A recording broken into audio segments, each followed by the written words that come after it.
ദൈവനാമം മഹത്വപ്പെടുമാറാകട്ടെ. വീണ്ടും വരുന്നവനായ നമ്മുടെ കർത്താവ് യേശു ക്രിസ്തുവിൻ്റെ അതിശ്രേഷ്ഠമായ നാമത്തിൽ വീണ്ടും ഒരിക്കൽ കൂടെ ഒരു കൂട്ടായ്മ കർത്താവ് നമുക്ക് നൽകിയത് ഓർത്തുകൊണ്ട് അവൻ്റെ മഹത്വമേറിയ നാമത്തെ നമുക്ക് എപ്പോഴും സ്തുതിക്കാം. കഴിഞ്ഞ ചില നാളുകളായിട്ട് നാം ചിന്തിച്ചുകൊണ്ടിരുന്ന ഒരു വിഷയമായിരുന്നു ദൈവസഭയും ക്രിസ്തുവുമായിട്ടുള്ള ബന്ധം എങ്ങനെയാണെന്ന്. അത് എഫേസ്യ ലേഖനത്തെയും കൊളോസ്യ ലേഖനത്തെയും ആസ്പദമാക്കിക്കൊണ്ട് നമ്മൾ പഠിച്ചു. ഇത് 63ാമത്തെ 63rd ക്ലാസ്സാണ്. ഇതുവരെയുള്ള ക്ലാസ്സുകളുടെ ബേസിക് ഒരു നോളേജ് ഉണ്ടായാലാണ് നമുക്ക് കഴിഞ്ഞ ക്ലാസ് ഞാൻ പറയുണ്ടായിരുന്നു, ഇനി മുന്നോട്ടുള്ള ക്ലാസ്സുകൾ കുറച്ചും കൂടെ ഹാർഡാണ്. അത് നമുക്ക് ഗ്രഹിപ്പാനും അതേ അനുസരിച്ചുകൊണ്ട് നമ്മുടെ ജീവിതത്തെ അഡോപ്റ്റ് ചെയ്യുവാൻ തക്കവണ്ണം ഇതേവരെയുള്ള ക്ലാസ്സുകളിൽ നടന്ന സംഭവങ്ങൾ എന്താണ് നമ്മൾ പഠിച്ചത്, നമ്മുടെ ജീവിതത്തിൽ എപ്രകാരം പ്രായോഗികമായിട്ടുണ്ട് എന്നതിനനുസരിച്ചായിരിക്കും നമുക്ക് തുടർന്നുള്ള ക്ലാസ്സുകളെ അഡോപ്റ്റ് ചെയ്യാൻ പറ്റുക. ഇന്ന് നമ്മൾ വളരെ വിശിഷ്ടമായ ഒരു ക്ലാസ്സിനെ കുറിച്ച് ചിന്തിക്കുക, ഒരു സബ്ജക്റ്റിനെ കുറിച്ച് ചിന്തിക്കുവാനാണ് ആഗ്രഹിക്കുന്നത്. അതിനു മുമ്പായിട്ട് കഴിഞ്ഞ ദിവസം ക്ലാസ്സിൽ നമ്മൾ കൊളോസ്യ ലേഖനത്തെ ആസ്പദമാക്കിക്കൊണ്ട് വളരെ വ്യക്തമായിട്ട് പറയുകയുണ്ടായിരുന്നു. ചാപ്റ്റർ 1 വേഴ്സ് 24 to 28 വരേക്കും, അതായത് എന്താണ് സഭയുടെ ശുശ്രൂഷകന്മാരും അതുപോലെ തന്നെ വിശ്വാസിയുമായിട്ടുള്ള റിലേഷൻ എന്താണ്, ശുശ്രൂഷകന്മാരുടെ ഡ്യൂട്ടി എന്താണ്, വിശ്വാസികളുടെ ഡ്യൂട്ടി എന്താണ്, എപ്രകാരമാണ് ചർച്ച് ഓഫ് ക്രൈസ്റ്റ് ബിൽഡപ്പ് ആകുന്നത്, എപ്രകാരമാണ് ഗ്രേസിൽ നമ്മൾ വളരുന്നത്, ഗ്രോയിങ് ഇൻ ഗ്രേസ് എന്ന് പറഞ്ഞുകൊണ്ട് നമ്മൾ 2 പീറ്റർ ചാപ്റ്റർ 1 വേഴ്സ് 3 ഓൺവേഴ്സ് നമ്മൾ 10 വരെയുള്ള വാക്യങ്ങൾ നമ്മൾ പഠിച്ചിരുന്നു. വിശ്വാസത്തോട് വീര്യത്തോട് പരിജ്ഞാനത്തോട് ഇന്ദ്രിജയത്തോട് സ്ഥിരതയോട് ഭക്തിയോട് സഹോദരപ്രീതിയോട് സ്നേഹം. ഈ സ്നേഹം ആ ലെവലിലെത്തി, അത് means agape love, divine love, disinterested love, ആ ലവിലെത്തുമ്പോഴാണ് നമ്മൾ തികഞ്ഞവർ എന്ന അവസ്ഥയിലേക്ക് വരുന്നത്. ഈ ഒരു അവസ്ഥയിലേക്കുള്ള ഗ്രോത്തിൽ ശുശ്രൂഷന്മാരുടെ ഡ്യൂട്ടി എന്താണെന്നാണ് വേഴ്സ് 24 വളരെ വ്യക്തമായിട്ട് പറഞ്ഞിരിക്കുന്നത്. അതിനെ 28 വീണ്ടും പറഞ്ഞിരിക്കുന്നത്, അവനെ അറിയിക്കുന്നതിൽ ഏതു മനുഷ്യനെയും ക്രിസ്തുവിൽ തികഞ്ഞവരായി നിർത്തേണ്ടതിന്, ഏതു മനുഷ്യനെയും പ്രബോധിപ്പിക്കുകയും ഏതു മനുഷ്യനോട് സകല ജ്ഞാനത്തോടും കൂടെ ഉപദേശിക്കുകയും ചെയ്യുന്നു.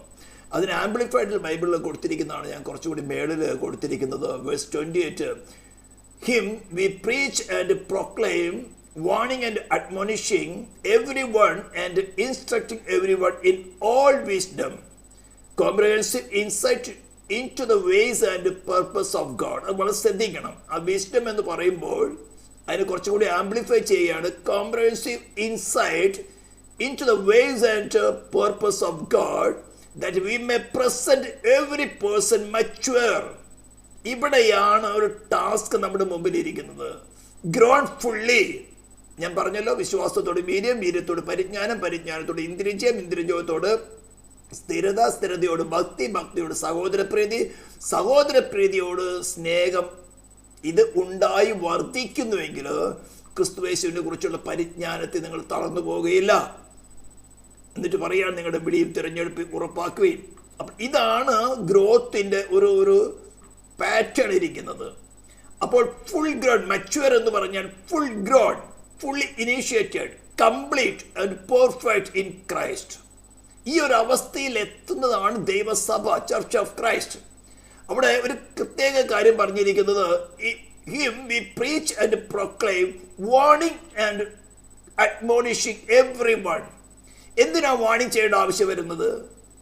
ക്രിസ്തു, അത് ഈ ഗ്രോത്തിൽ നിന്ന് ആരെങ്കിലും ഡൈവേർട്ട് ചെയ്ത് പോകുന്നുണ്ടെങ്കിൽ അതിൻ്റെ കോൺസിക്വൻസസ് എന്താണെന്ന് വളരെ വ്യക്തമായിട്ട് അവർക്ക് ധാരണ കൊടുത്ത് അവിടെ ഫ്രീ വില്ലിലേക്ക് ഉണർത്തിക്കൊണ്ട് ക്രിസ്തുവിൽ സ്ഥിരമായി നിൽക്കേണ്ട ആവശ്യകത എന്താണെന്ന് അറിയിക്കുന്നതാണ്.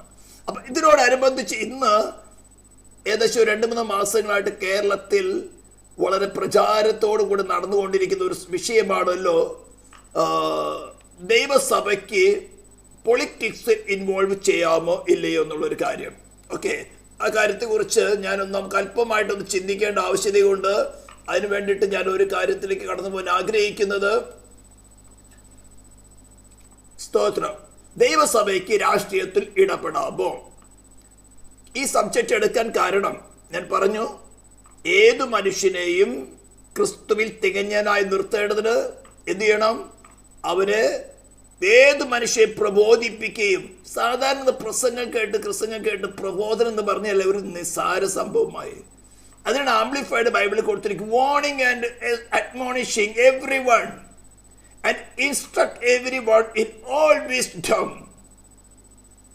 comprehensive insight into the ways and purpose of God. അപ്പോൾ ദൈവത്തിന്റെ വഴികളെയും പർപ്പസിനെയും ഇന്ന് ഒന്ന് ഇലാബറേറ്റ് ചെയ്തിട്ട്, ദൈവസഭയില് താൻ സ്വന്തം രക്തം കൊണ്ട് സമ്പാദിച്ച സഭയെ മേയിപ്പാൻ പരിശുദ്ധാത്മാവ് ഒരു ദൈവദാസന്റെ കയ്യിൽ ഏൽപ്പിച്ചിരിക്കുന്ന ജനത്തിന് രാഷ്ട്രീയത്തിൽ ഇടപെടാമോ ഇല്ലയോ എന്ന് ദൈവവചനപ്രകാരം നാം ചിന്തിക്കാൻ പോവുകയാണ്.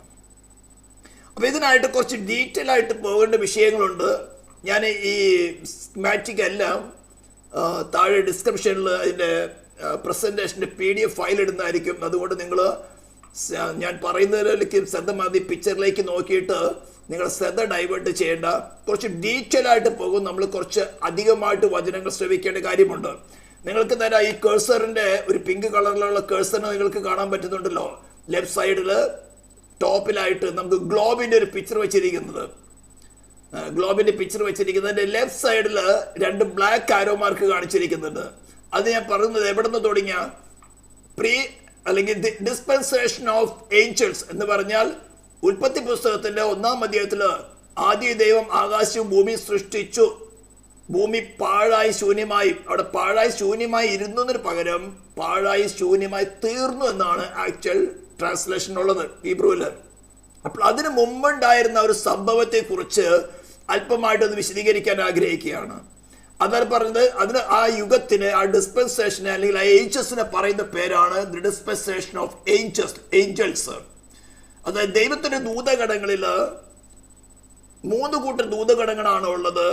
ഒന്ന് ഗബ്രിയേലും കൂട്ടരും ദൈവത്തിന്റെ ദൂത് അറിയിക്കുന്നവർ, മറ്റൊന്ന് ദൈവത്തിന് വേണ്ടി യുദ്ധം ചെയ്യുന്ന മിഖായേലും സേനയും, മറ്റൊന്നാണ് ദൈവത്തിന്റെ രാജ്യത്തിന്റെ അന്നത്തെ അവസ്ഥയിൽ ദൈവത്തിന്റെ ഭരണത്തിന്റെ അഡ്മിനിസ്ട്രേഷൻ നടത്തിക്കൊണ്ടിരുന്ന ലൂസിഫർ സംഘവും.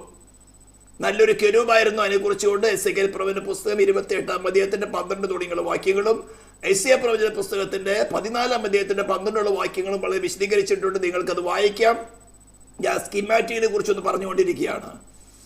ദൈവം തന്റെ സൃഷ്ടികളിൽ, അതായത് ഫ്രീ മോറൽ ഏജൻസിനെ പരിശോധിപ്പാൻ, അതായത് ദൈവഹിതം ചെയ്യുമോ, തനിക്ക് നൽകപ്പെട്ടിരിക്കുന്ന ഫ്രീ വില്ലിനെ സ്വന്തം ഇഷ്ടത്തിന് വേണ്ടി ഉപയോഗിക്കുമോ, ദൈവത്തിന്റെ ഹിതത്തിന് വേണ്ടി ഉപയോഗിക്കുമോ ഇല്ലയോ എന്നറിയുവാൻ ദൈവം തന്നെ സൃഷ്ടിച്ചിരിക്കുന്ന ഒരു സൃഷ്ടിയും ദൈവത്തിന്റെ നിയന്ത്രണത്തിൽ നിൽക്കുന്ന ഒരു സൃഷ്ടിയാണ് ശൈത്താൻ എന്ന് പറയുന്നത്.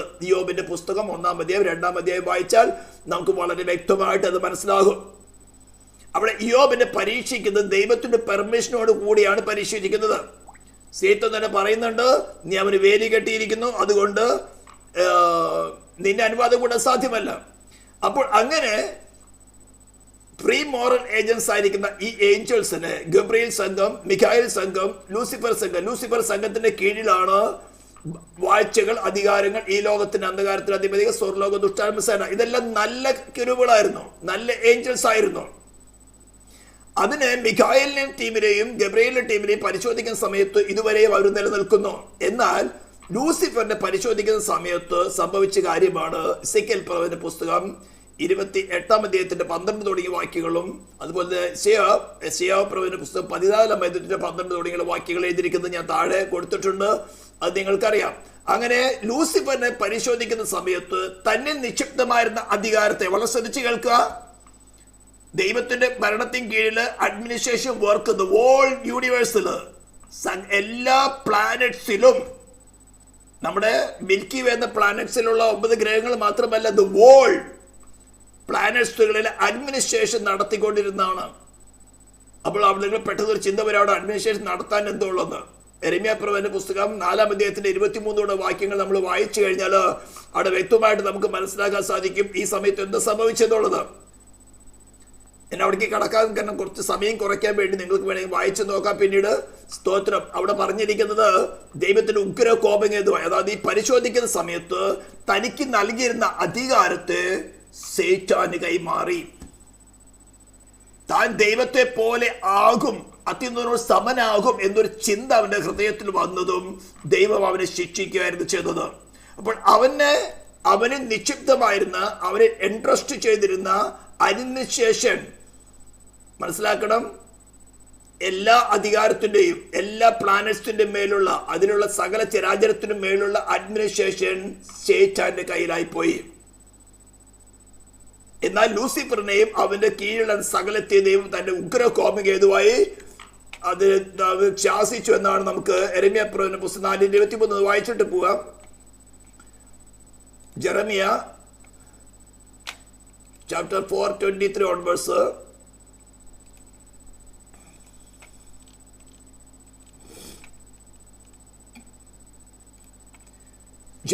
ഞാൻ ഭൂമിയെ നോക്കി അതിനെ പാഴ് ശൂന്യമായി കണ്ടു, ഞാൻ ആകാശത്തെ നോക്കി അതിന് പ്രകാശമില്ലാതിരുന്നു. അപ്പോൾ യെരമ്യ പ്രവചിക്കുന്ന സമയത്തോ അതിന് മുന്നോട്ടോ നോക്കിയാൽ ഭൂമി പാഴ് ശൂന്യമായി പോകുന്ന ഒരു അവസ്ഥ ഉണ്ടായിട്ടില്ല. പ്രവചനം ഭൂതകാലത്തിൽ, വർത്തമാനകാലത്തിൽ, ഭാവി കാലത്ത്, ഇങ്ങനെ 3 ഘട്ടങ്ങളായിട്ടാണ് പ്രവചനമുള്ളത്. അപ്പോൾ യെരമ്യ പ്രവചിക്കൊണ്ടിരിക്കുന്ന സമയത്തോ അതിനുശേഷമോ ഭൂമി പാഴ് ശൂന്യമായി പോകുന്ന ഒരവസ്ഥ ഉണ്ടായിട്ടില്ല, ഇനി ഉണ്ടാകുകയുമില്ല. എന്നാൽ അതിക്ക് മുമ്പ് നോക്കുമ്പോൾ ഉൽപ്പത്തിയുടെ പുസ്തകം 1-ാം അധ്യായത്തിൽ പറയുന്നത്, ആദ്യ ദൈവം ആകാശ ഭൂമി സൃഷ്ടിച്ചു, ഭൂമി പാഴായും ശൂന്യമായി തീർന്നു. അതേ വാക്കുകൾ തന്നെയാണ് ഉപയോഗിച്ചിരിക്കുന്നത്. എന്നിട്ട് പറയുകയാണ്, ഞാൻ ആകാശത്തെ നോക്കി അതിന് പ്രകാശമില്ലാതെയിരുന്നു, ഞാൻ പർവ്വതങ്ങളെ നോക്കി അപ്പോൾ പർവ്വതങ്ങൾ ഉണ്ടായിരുന്നു, അത് വിറയ്ക്കുന്നത് കണ്ടു, കുന്നുകളെല്ലാം ആടിക്കൊണ്ടിരുന്നു. ഞാൻ നോക്കി ഒരു മനുഷ്യനെയും കണ്ടില്ല, അപ്പോൾ അവിടെ മനുഷ്യർ ഉണ്ടായിരുന്നു. ഇന്ന് നമ്മളെ പോലെയുള്ള പ്രകൃതിയുള്ള, ശരീരപ്രകൃതിയുള്ള മനുഷ്യരായിരുന്നു എന്താണെന്നോ മറ്റൊരു വിവരണങ്ങളും ഇല്ല. പക്ഷെ അവിടെ പറയുന്നത് ഒരു മനുഷ്യനെയും കണ്ടില്ല.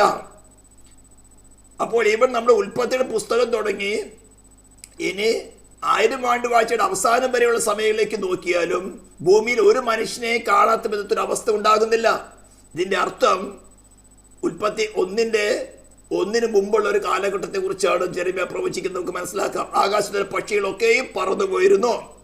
ഞാൻ നോക്കി ഉദ്യാനം മരുഭൂമിയായി തീർന്നത് കണ്ടു, അതിലെ പട്ടണങ്ങളൊക്കെയും യഹോവയാൽ അവന്റെ ഉഗ്രകോപം ഹേതുവായി ഇടിഞ്ഞു പോയിരിക്കുന്നു. ഇതാണ് ലൂസിഫറിന്റെ സമയത്ത് സംഭവിച്ച ഒരു കാര്യം.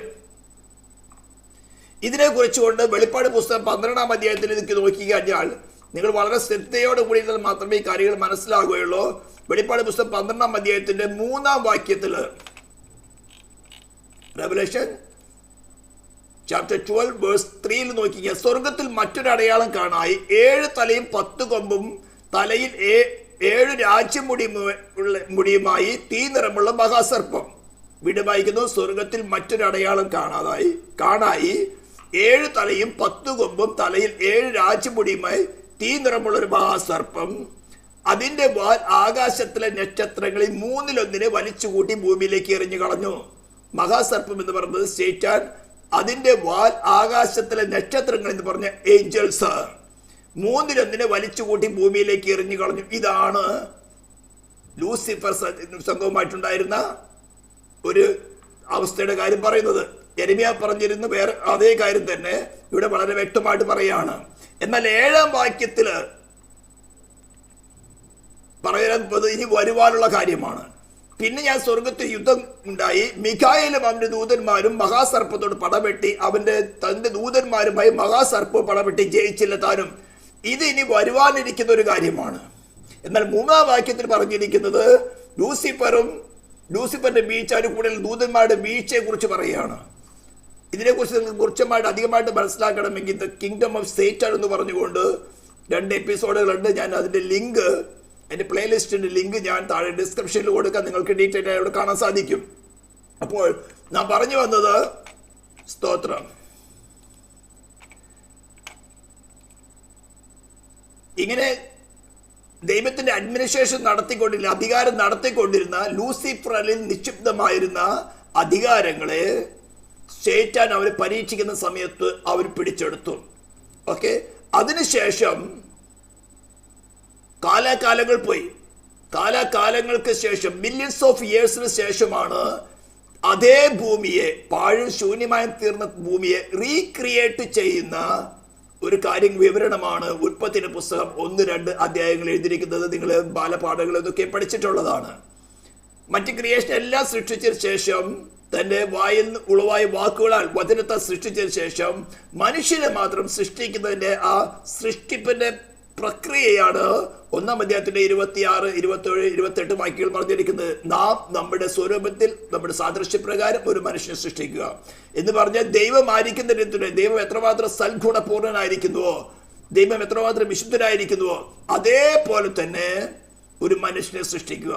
അതിനെ സൃഷ്ടിക്കുന്ന രീതിയാണ് ഉൽപ്പത്തി പുസ്തകം 2-ാം അധ്യായത്തിന്റെ 7-ാം വാക്യത്തിൽ പറഞ്ഞിരിക്കുന്നത്. അവൻ പൊടിയിൽ നിന്ന് മനുഷ്യൻ നിർമ്മിച്ചിട്ട് അവന്റെ മൂക്കിലേക്ക് ജീവശ്വാസം ഊതി അവൻ ജീവനുള്ള ദേഹിയായി തീർന്നു. അപ്പോൾ പൊടിയായിരുന്ന ആ അവസ്ഥയിൽ നിന്ന് മനുഷ്യനെ ജീവനുള്ള ദേഹിയാക്കി തീർക്കുന്ന എന്നൊരവസ്ഥയിലേക്ക് മാറ്റുവാൻ തക്കവണ്ണം അവനിൽ കടന്നു വന്ന ആ ജീവശ്വാസത്തിന്റെ ഉറവിടം, ഒറിജിൻ എന്ന് പറഞ്ഞാൽ അവന്റെ സൃഷ്ടിതാവായ ദൈവമാണ്. അതിന്റെ ഉടമസ്ഥൻ എന്ന് പറയുന്നത് സൃഷ്ടിതാവായ ദൈവമാണ്. ഇത് വളരെ ഗൗരവത്തോടുകൂടെ ഓരോ വിശ്വാസിയും ഓരോ ശുശ്രൂഷകന്മാരും മനസ്സിലാക്കുക. നിനക്ക് പന്താടുവാനോ ഈവൻ ഓരോ വിശ്വാസിക്കും നിന്റെ ഉള്ളിലിരിക്കുന്ന സോളിനെ അല്ലെങ്കിൽ പ്രാണനെയും ആത്മാവിനെയും പന്താടുവാനുള്ള അധികാരമില്ല. പക്ഷെ നീ ഒരു മോറൽ ഏജന്റ് ആയിരിക്കുന്നിടത്തോളം നിനക്ക് വേണമെങ്കിൽ അതിനെ നിത്യതയിലേക്ക് നയിക്കാം, നിനക്ക് തന്നെ വേണമെങ്കിൽ നിത്യത നരകത്തിലേക്ക് നയിക്കാം. നമ്മൾ തുടർന്ന് വായിക്കും. അങ്ങനെ ദൈവത്തിന്റെ സ്വരൂപത്തിലും സാദൃശ്യത്തിലും സൃഷ്ടിച്ച് ദൈവത്തിന്റെ പദ്ധതി അവൻ ആകാശത്തിലെ പർവ്വജാതിന്മേലും സമുദ്രത്തിലും മത്സ്യത്തിന്മേലും സകല ചരാചരത്തിന്മേലും വാഴട്ടെ ഭരിക്കട്ടെ എന്ന അധികാരത്തോടുകൂടെ, സന്താന പുഷ്ടിയുള്ള പെരുകി ഇതിനടക്കി വാഴുള്ള അധികാരത്തോടുകൂടെ അവന്റെ ഉള്ളിൽ കടന്നു വന്നിരുന്ന ദൈവ തേജസ്സിനാൽ നിയന്ത്രിക്കപ്പെട്ടവനായി ആദം അവന് തക്കതായ തുണയ ദൈവം അവരിൽ തന്നെ സൃഷ്ടിച്ചു കൊടുത്തു. അങ്ങനെ അധികാരത്തോടുകൂടെ കൊടുക്കുമ്പോൾ അവർക്ക് അവരുടെ മേൽ ഒരു കൽപ്പന കൊടുത്തിരുന്നു. തോട്ടത്തിലെ സകല വൃക്ഷത്തിലെ ഫലം നിങ്ങൾക്ക് ഇഷ്ടം പോലെ തിന്നാം, എന്നാൽ നന്മ തിന്മകളെ കുറിച്ചുള്ള അറിവിന്റെ വൃക്ഷത്തിന്റെ ഫലം തിന്നരുത്, തിന്നുന്ന നാൾ നിങ്ങൾ മരിക്കും. അപ്പോൾ അവിടെ first covenant between God and man, ദൈവവും മനുഷ്യനുമായിട്ടുള്ള കവനന്റ്, ഫസ്റ്റ് കവനന്റ് അടിസ്ഥാനം നിലനിന്നിരുന്നത് ഒബീഡിയൻസിലാണ്, അനുസരണത്തിൽ. ഇത് ശരിക്കും മനസ്സിലാക്കി വെക്കുക. എന്നാൽ മനുഷ്യൻ ഒരു ഫ്രീ മോറൽ ഏജന്റ് ആയിരിക്കുമ്പോൾ നേരത്തെ ലൂസിഫറിനെ പരിശോധിച്ച അതേ സേറ്റാനെ കൊണ്ട് തന്നെ മനുഷ്യനെ പരിശോധിക്കുന്ന സമയത്ത് അവനും തന്നെ നിക്ഷിപ്തമായിരുന്ന അധികാരം എന്താണ്? ആകാശത്തിൽ പർവ്വജാതി സമുദ്രത്തിലും മത്സ്യം സകല ചരാചരത്തെയും വാഴുക, ഭരിക്കുക എന്ന അധികാരം അവൻ ഒരു നുണയ്ക്ക് വേണ്ടി, ഒരു കള്ളത്തിനു വേണ്ടി എക്സ്ചേഞ്ച് ചെയ്തു. സേറ്റാൻ പറഞ്ഞെന്താ? മരിക്കുകയില്ല നിശ്ചയം, തിന്നുന്ന നാൾ നിങ്ങളുടെ കണ്ണുകൾ തുറക്കുകയും നിങ്ങൾ നന്മത്തിന്മേലെ കുറിച്ച് അറിവുള്ളവരായി ദൈവത്തെ പോലെ ആകുമെന്ന് ദൈവം അറിയുന്നു. അതുകൊണ്ട് എന്തൊക്കെ ഒരു കള്ളം, ദൈവം സെൽഫ് ഉള്ളവനാണ്, നിങ്ങൾ ദൈവത്തെ പോലെ ആകരുത്, സെൽഫ് ഉള്ളവനാണ്, അതുകൊണ്ട് നിങ്ങൾ മരിക്കുകയില്ല നിശ്ചയം. അപ്പൊ ഒരു കള്ളത്തിനു വേണ്ടി നിത്യനായ ദൈവത്തെ തനിക്ക് നൽകപ്പെട്ടിരുന്ന ആ ഫ്രീ വിൽ അല്ലെങ്കിൽ ആ നാച്ചുറൽ എബിലിറ്റി കൊണ്ട് തന്നെ നിത്യനും സൃഷ്ടിതാവും തന്റെ ജീവൻ ഉറവിടമായിരിക്കുന്ന ദൈവത്തെ തള്ളിക്കളഞ്ഞുകൊണ്ട് ഒരു കള്ളത്തെ സ്വീകരിച്ചു. അതിനാൽ സംഭവിച്ചതാണ് അവന് സെൽഫിഷ് ആയി തീർന്നു. ദൈവത്തിന്റെ സ്വരൂപത്തിന്റെ സാദൃശ്യം സൃഷ്ടിക്കപ്പെട്ടവനായി മനുഷ്യൻ, താഴെ ചിത്രങ്ങൾ നിങ്ങൾക്ക് കാണാൻ ഞാൻ പറഞ്ഞുകൊണ്ടിരിക്കുന്ന കാര്യങ്ങൾ, അവന്റെ നേച്ചർ എന്ന് പറയുന്നത് ഡിസ്ഇൻട്രസ്റ്റഡ് ലവ് ആയിരുന്നു, സ്നേഹമായിരുന്നു. അതാണ് നമ്മൾ കഴിഞ്ഞ ദിവസം പഠിച്ചുകൊണ്ടിരുന്നത്. വിശ്വാസത്തോടെ വീര്യം, വീര്യത്തോട് പരിജ്ഞാനം, പരിജ്ഞാനത്തോട് ഇന്ദ്രിയം, ഇന്ദ്രിയത്തോട് സ്ഥിരത, സ്ഥിരതയോട് ഭക്തി, ഭക്തിയോട് സഹോദരപ്രീതി, സഹോദരപ്രീതിയോട് സ്നേഹം ഉണ്ടായി വർദ്ധിക്കുന്നുവെങ്കിൽ ഇത് അവന് ഫ്രീ ആയിട്ട് കൊടുത്തതായിരുന്നു. ദൈവ തേജസ് അവന് വസിക്കുന്ന സമയത്ത് അവന് സമ്പൂർണ്ണമായിട്ടുണ്ടായിരുന്നു. അവന് ഡിസ്ഇൻട്രസ്റ്റഡ് ലവ് ആയിരുന്നു അവന്റെ നേച്ചർ. എന്നാൽ സൈറ്റാന്റെ ഉപദേശം കൊണ്ടുകൊണ്ട് കാണുവാൻ നല്ലതും തിന്മാൻ നല്ലതും ജ്ഞാനം പ്രാപിക്കാൻ കാമ്യം എന്ന് കണ്ടുകൊണ്ട് വൃക്ഷഫലം പറിച്ചു തിന്നപ്പോൾ അവൻ സംഭവിച്ചതാണ്, ദൈവ തേജസ് അവനെ വിട്ടുപോയി, നിത്യജീവൻ അവനെ വിട്ടുപോയി. അവൻ പാപത്തിന്റെ ശമ്പളമായിരിക്കുന്ന മരണം അവന്റെ മേൽ ആധിപത്യം നടത്താൻ തുടങ്ങി. അതാണ് അവന്റെ നേച്ചർ മാറി സെൽഫിഷ്നെസ് ആയി തീർന്നു. ഇതാണ് യേശു ക്രിസ്തു പറയുന്നത്, ഒരുവൻ എന്നെ അനുഗമിപ്പാൻ ഇച്ഛിച്ചാൽ തന്നെത്താനെ ത്യജിച്ച് നാൾ തോറും ക്രൂശെടുത്ത് എന്നെ അനുഗമിക്കുക. തന്നെത്താനെ ത്യജിക്കുക, സ്വയത്തെ ത്യജിക്കുക. നിനക്ക് തന്നിരിക്കുന്ന നാച്ചുറൽ എബിലിറ്റി കൊണ്ട് നിന്റെ സൃഷ്ടിതാവും അത്യുന്നതനുമായിരിക്കുന്ന എന്നെ നീ തള്ളിക്കളഞ്ഞ് നിന്റെ സ്വയത്തെ നീ തിരഞ്ഞെടുത്തുവെങ്കിൽ ഇപ്പോൾ സുവിശേഷം പറയുന്നത് നിനക്ക് തന്നിരിക്കുന്ന അതേ നാച്ചുറൽ എബിലിറ്റി കൊണ്ട് നിനക്ക് കഴിവുണ്ട്. എന്നെ തള്ളിക്കളഞ്ഞ് സ്വയത്തെ തിരഞ്ഞെടുക്കാൻ നിനക്ക് കഴിവുണ്ട്. അതിന് കൂട്ടത്തിൽ നിനക്ക് കോൺസിക്വൻസസ്, അതിന്റെ പ്രഖ്യാതങ്ങളും മരണമെന്ന പ്രഖ്യാതത്തിനെ പിന്തുടർന്നുകൊണ്ടിരിക്കുകയാണ്. ഞാൻ നിന്നെ സ്നേഹിക്കുന്നത് കൊണ്ട് നിനക്ക് വേണ്ടി പാപയാഗമായി തീർന്നു, പാപ പരിഹാരമായി തീർന്നു, പാപത്തിന്റെ ശിക്ഷ ഞാൻ ഏറ്റെടുത്തു. ഇപ്പോൾ ഞാൻ പറയുന്നത്, നീ അതേ കഴിവുകൊണ്ട് നിന്റെ സെൽഫിനെ നിനക്ക് റിവീൽ ചെയ്ത് കിട്ടുന്ന സ്വയത്തെ നീ തള്ളിക്കളഞ്ഞ്, അത് നിന്റെ ഡ്യൂട്ടിയാണ്.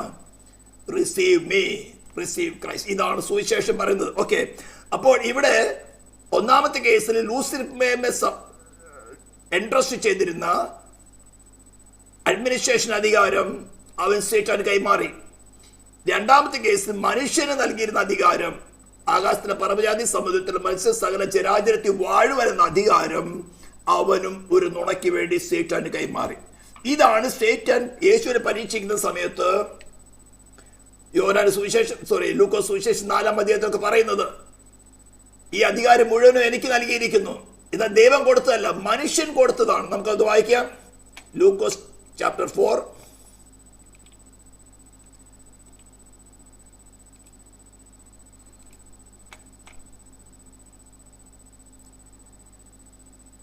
വേഴ്സ് 6 5 കൂടെ ചേർത്ത് വായിക്കാം. പിന്നെ പിശാച് അവന് മേലോട്ട് കൂട്ടിക്കൊണ്ട് പോയി ലോകത്തിലെ സകല രാജ്യങ്ങളിൽ ക്ഷണം നേരത്തെ അവന് കാണിച്ചു കൊടുത്തു.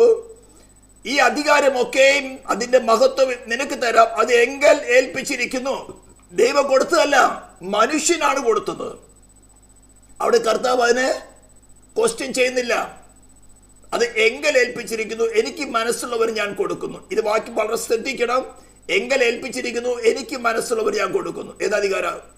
ആകാശത്തെ പർവ്വജാതി സമുദ്രത്തിൽ മത്സ്യം സകല ചരാചരത്തിന്മേലുള്ള വാഴുവാനുള്ള അധികാരം. എന്നാൽ ഈ അധികാരം യേശു ക്വസ്റ്റ്യൻ ചെയ്യുന്നില്ല. ഓക്കെ, എന്നാൽ ഇങ്ങനെ പോയിക്കൊണ്ടിരിക്കുന്ന അധികാരം, അതായത് ആകാശത്തിലെ അധികാരവും മനുഷ്യ ഭൂമിയിലെ അധികാരവും, രണ്ട് അധികാരങ്ങളും സേറ്റാന്റെ കയ്യിലായി. ഈ അധികാരങ്ങളെ തിരിച്ചു പിടിക്കുവാൻ വേണ്ടിയാണ് യേശു ക്രിസ്തു ഒരു കാര്യം മനുഷ്യനായിട്ട് ഭൂമിയിലേക്ക് കടന്നു വരുന്നത്. സ്തോത്രം. 1 യോഹന്നാൻ 3-ാം അധ്യായത്തിൽ 9-ാം വാക്യം നമുക്കൊന്ന് വായിക്കാം. 1 John chapter 3 verse 9. നിങ്ങൾക്കത് യൂട്യൂബിൽ കൂടെ പിന്നെയും കാണാം. ഞാൻ കുറച്ച് ഫാസ്റ്റായി പോകുന്നത് ഒരു ദീർഘമായ ക്ലാസ് ആയിരിക്കുന്നത്, അതുകൊണ്ട് ഞാൻ കുറച്ച് ഫാസ്റ്റായിട്ട് പോകുന്നത്. ദൈവത്തിൽ നിന്ന് ജനിച്ചവൻ ആരും പാപം ചെയ്യുന്നില്ല, അവന്റെ വിത്ത് അവന് വസിക്കുന്നു. ദൈവത്തിൽ ജനിച്ചവന് പാപം ചെയ്യുവാൻ കഴിയുകയുമില്ല. ദൈവത്തിന്റെ മക്കളായിരുന്നു പിശാചിന്റെ മക്കളായിരുന്നു ഇത് നിങ്ങൾ തെളിയുന്നു. വേഴ്സ് 8. പാപം ചെയ്തവൻ, വാക്യം 1 John chapter 3 verse 8. പാപം ചെയ്യുന്നവൻ പിശാചിന്റെ മകനാകുന്നു, പിശാച് ആദ്യം മുതൽ പാപം ചെയ്യുന്നുവല്ലോ. പിശാചിന്റെ പ്രവർത്തികളെ അഴിപ്പാൻ തന്നെ ദൈവപുത്രൻ പ്രത്യക്ഷനായി. പിശാചിന്റെ പ്രവർത്തികൾ എന്താണ്? ലൂസിഫറിനെ ബലമേൽപ്പിച്ചിരുന്ന അഡ്മിനിസ്ട്രേഷൻ അധികാരം. എന്തിനാ ഇവിടുത്തെ അധികാരമാണ്? വോൾ യൂണിവേഴ്സിന്, ദൈവത്തിന്റെ കീഴിലുള്ള സകലത്തിന്റെയും അഡ്മിനിസ്ട്രേഷൻ. ഞാൻ ചെറിയ സ്കെച്ച് കൂടെ കാണിച്ചു തന്നു. ആ അഡ്മിനിസ്ട്രേഷൻ നടത്തിയെടുക്കുന്നത് വാഴ്ചകൾ, അധികാരങ്ങൾ, ഈ ലോകത്തിന്റെ അന്ധകാരത്തിന് അധിപതികൾ, സ്വർലോക ദുഷ്ടാത്മസേനകൾ. അതിനെക്കുറിച്ച് നിങ്ങൾക്ക് ഡീറ്റെയിൽ ആയിട്ട് മനസ്സിലാക്കാനാണ് ഞാൻ പറഞ്ഞത്. ദി കിങ്ഡം ഓഫ് സേറ്റൻ എന്ന് പറഞ്ഞുകൊണ്ട് 2 എപ്പിസോഡ് ഉണ്ട്. അതിന്റെ ലിങ്ക് ഞാൻ താഴെ ഡിസ്ക്രിപ്ഷനിൽ കൊടുക്കുന്നുണ്ട്. നിങ്ങൾക്ക് നോക്കിക്കഴിഞ്ഞാൽ ഡീറ്റെയിൽ ആയിട്ട് കാണാൻ സാധിക്കും എങ്ങനെയാണ് ഈ വാഴ്ചകൾ, അധികാരങ്ങൾ, ഈ ലോകത്തിന് അന്ധകാരത്തെ അധിപതികൾ, അതായത് രാഷ്ട്രീയത്തിന്മേല്, രാഷ്ട്രങ്ങളുമേലെ ഭരണാധികാരികളുമേൽ ഭരിക്കുന്ന സ്പിരിറ്റ്,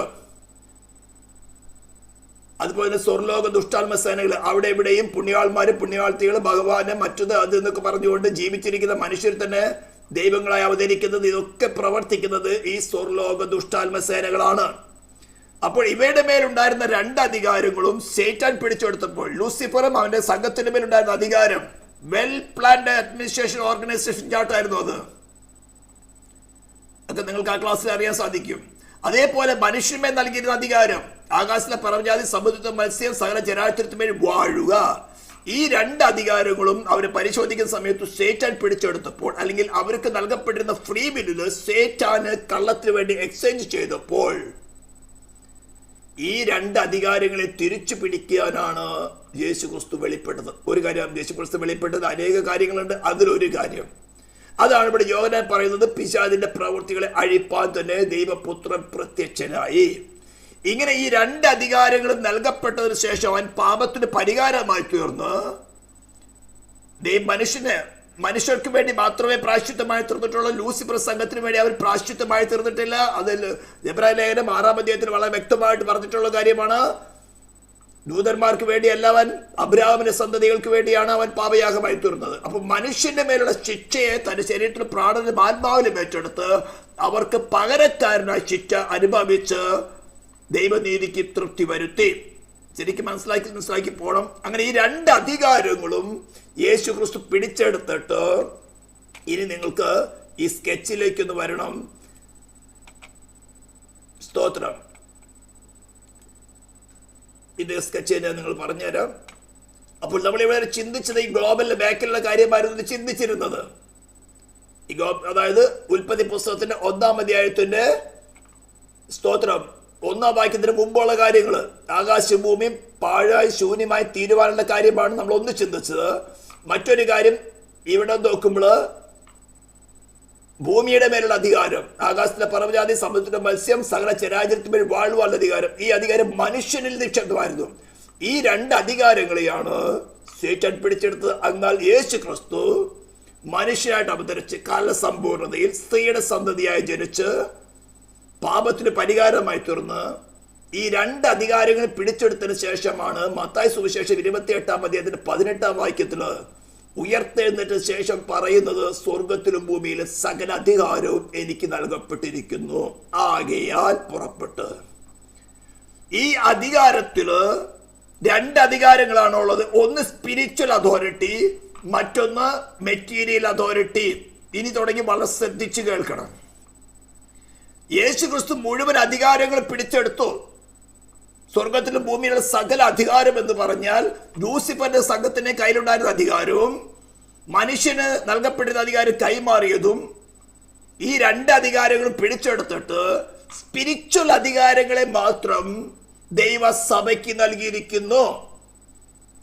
എഫേസ്യ ലേഖനം 1-ാം അധ്യായത്തിന്റെ 19 തുടങ്ങി 23 വരെ വാക്യങ്ങൾ എല്ലാ വാഴ്ചയ്ക്കും അധികാരത്തിനും ശക്തിക്കും കർത്തൃത്വത്തിനും ഈ ലോകത്തിൽ മാത്രമല്ല വരുവാനുള്ളതും വിളിക്കപ്പെടുന്ന സകല നാമത്തിനും അത്യന്തം മീതെ ഇരുത്തുകയും സകലത്തെയും അവന്റെ കാൽ കീഴാക്കി വെച്ച് സകലത്തു മീതെ തലയാക്കി സകലത്തെ നിർവർത്തിക്കുന്ന, സകലത്തെ നിറയ്ക്കുന്നവന്റെ നിറവായിരിക്കുന്ന അവന്റെ ശരീരമാണ് സഭയ്ക്ക് കൊടുത്തിരിക്കുന്നു. ആ അധികാരം എന്തിനാണ്? എല്ലാ വാഴ്ചകള്, അധികാരങ്ങള്, ശക്തികള്, കർത്തൃത്വങ്ങള്. ഇപ്പോൾ മാത്രമല്ല വരുവാള യുഗങ്ങളിലും ഈ അധികാരമാണ് ദൈവസഭയ്ക്കുള്ളത്. മെറ്റീരിയൽ അധികാരം ഇപ്പോഴും സേറ്റാന്റെ കയ്യിലാണ്. 1 യോഹന്നാൻ 5-ാം അധ്യായത്തിന്റെ 19-ാം വാക്യത്തിൽ പറയുന്നത്, അതുകൂടെ ഒന്ന് വായിക്കാം. 1 John chapter 5 verse 19.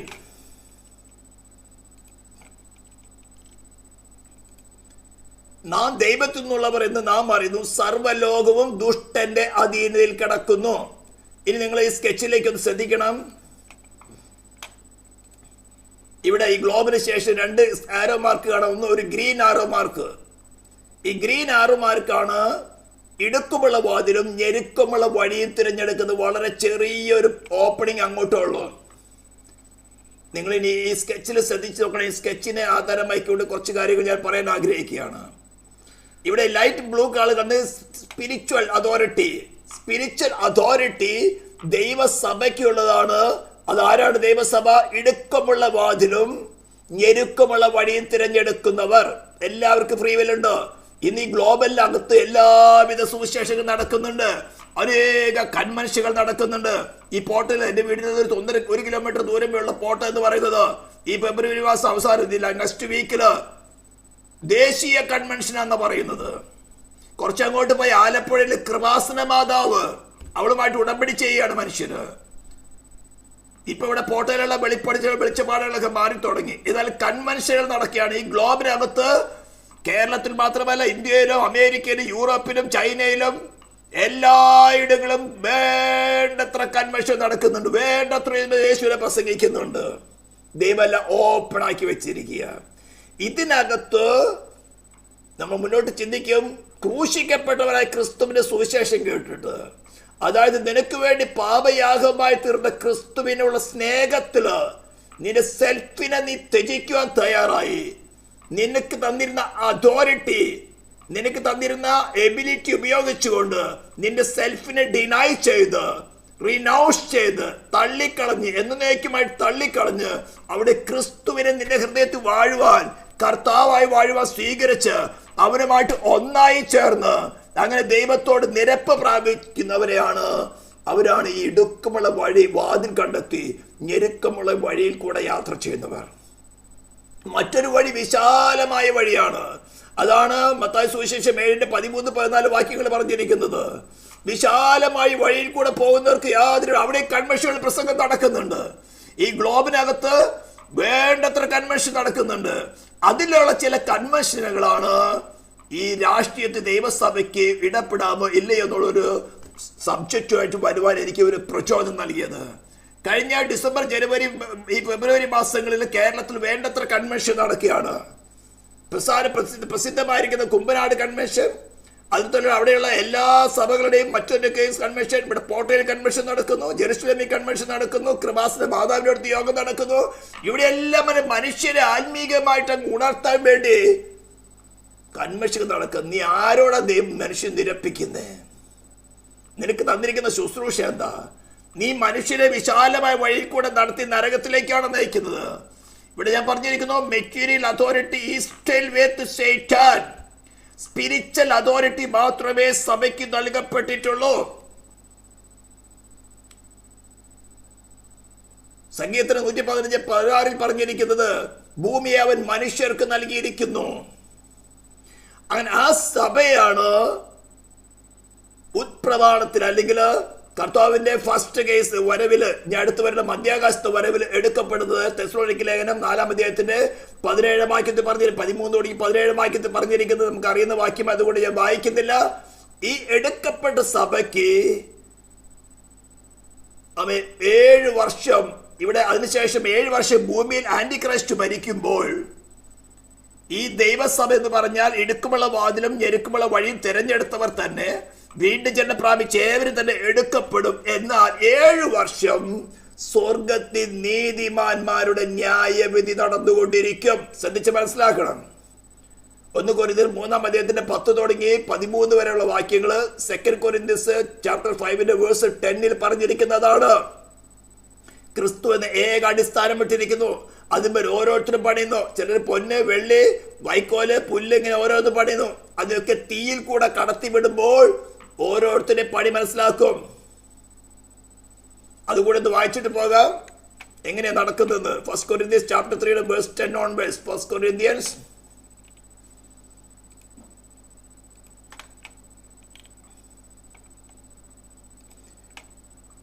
യേശു ക്രിസ്തു എന്ന ഇട്ടിരിക്കുന്ന അടിസ്ഥാനമല്ലാതെ മറ്റൊന്നിടുവാൻ ആർക്കും കഴിയുകയില്ല. ആ അടിസ്ഥാനത്തിൽ ആരെങ്കിലും പൊന്ന്, വെള്ളി, വിലയേറിയ കല്ല്, മരം, പുല്ല്, വൈക്കോൽ എന്നിവ പണിയുന്നുവെങ്കിൽ അവനവന്റെ പ്രവൃത്തി വെളിപ്പെടും. ആ ദിവസം അവരെ അതിനെ തെളിവാക്കും. അത് തീയോടെ വെളിപ്പെട്ട് വരും. ഓരോരുത്തരുടെ പ്രവൃത്തി ഇന്ന വിധമെന്ന് തീ തന്നെ ശോധന ചെയ്യും. ഇപ്പോൾ തന്നെ നടന്നുകൊണ്ടിരിക്കുകയാണ്, പക്ഷെ വെളിപ്പെട്ടിട്ടില്ല. വെളിപ്പെടുക എന്ന വാക്കിന്റെ അർത്ഥം മറ്റുള്ളവർക്ക് ഏവർക്കും കാണത്തക്കവണ്ണം പരസ്യമാക്കുക, കർട്ടൻ മാർഗം. പക്ഷെ ഓരോരുത്തരുടെ പ്രവൃത്തി ഉള്ളില് ഇപ്പൊ നടന്നുകൊണ്ടിരിക്കുന്നത് അങ്ങനെ തന്നെ പണി നടക്കുന്നത്. അവിടെ ഒന്നും സംഭവിക്കാനില്ല. അവിടെ വെളിപ്പെടുക മാത്രമേ ഉള്ളൂ. സകലർക്ക് കാണത്തക്കവണ്ണം പരസ്യമാക്കുകയുള്ളൂ. നിന്റെ പ്രവൃത്തി എന്താണ്? നീ എന്തിനു വേണ്ടി പ്രസംഗിക്കുന്നു? നീ എന്തിനു വേണ്ടി കൺവെൻഷൻ പ്രസംഗിക്കുന്നു? നീ ദൈവസഭയെ, ദൈവജനത്തെ ആരോട് നിരപ്പിച്ചോ? ക്രിസ്തു മുഖാന്തരം ദൈവത്തോട് നിരപ്പിക്കുന്ന സുവിശേഷമാണ് നീ പ്രസംഗിച്ചത്. ക്രൂശിക്കപ്പെട്ട ക്രിസ്തുവിനെയാണ് നീ ഉയർത്തിയത്. നീ രാഷ്ട്രീയമാണ് പ്രസംഗിച്ചത്. ദൈവസഭയെ സേറ്റാനുമായിട്ട് പരസംഗം ചെയ്യുവാൻ, വ്യഭിചാര പ്രവൃത്തി ചെയ്യുവാൻ, നീ വ്യഭിചാരത്തിന്റെ ഏജന്റായിട്ട് റെഡ് സ്ട്രീറ്റിൽ പ്രവർത്തിക്കുന്നവരെ പോലെ സേറ്റുമായിട്ട് പരസംഗം ചെയ്യുവാൻ നീ പൊളിറ്റിക്സ് ആണോ പ്രസംഗിച്ചത്? നിന്റെ പ്രവൃത്തി വെളിപ്പെട്ടു വരും. ഇപ്പോൾ അകത്ത് മറഞ്ഞിരിക്കുകയാണ്. ഇപ്പൊ നമുക്ക് ദൈവമക്കൾക്ക് മനസ്സിലാകത്തക്കവണ്ണമാണ് ഈ കൺവെൻഷനുകളൊക്കെ വെളിപ്പെടുന്നത്.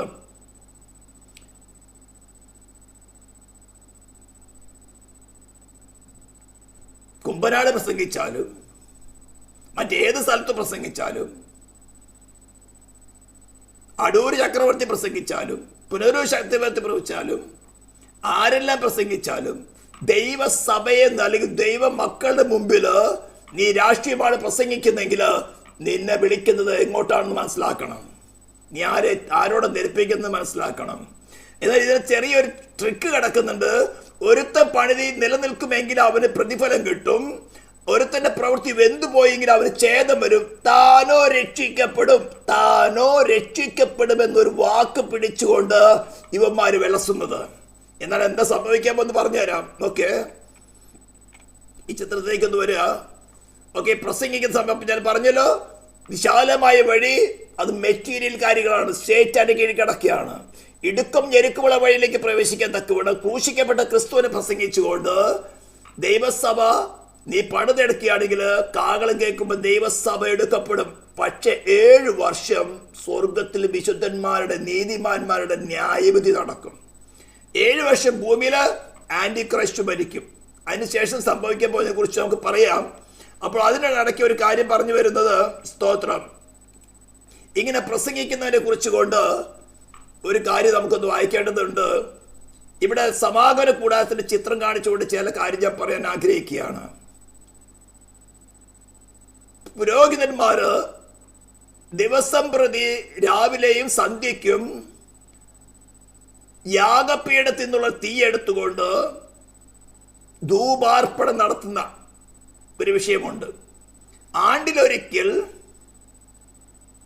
മഹാപുരോഹിതൻ മാത്രം അതിവിശുദ്ധ സ്ഥലത്തേക്ക് പ്രവേശിച്ചുകൊണ്ട്, നിങ്ങൾക്ക് ടാബർനാക്കിൾ പിക്ചറിൽ കുറച്ച് ക്ലാസ്സുകൾ ഞാൻ എടുത്തുകൊണ്ട് നിങ്ങൾക്ക് അറിയാം, ഈ വിശുദ്ധ സ്ഥലം ഇതിനകത്താണ്. വിശുദ്ധ സ്ഥലം അതിവിശുദ്ധമുള്ളത്. ഇതിന്റെ സ്കെച്ചാണ് ഇവിടെ കാണിച്ചിരിക്കുന്നത്. ഈ ഭാഗം വിശുദ്ധ സ്ഥലം ഇതിനകത്താണ്. കൃപാസനത്തിലേക്ക് അതിവിശുദ്ധ സ്ഥലം. ഈ ധൂപാർപ്പണം ചെയ്യുന്നത്, സ്തോത്രം, രാവിലെയും സന്ധ്യയ്ക്കും.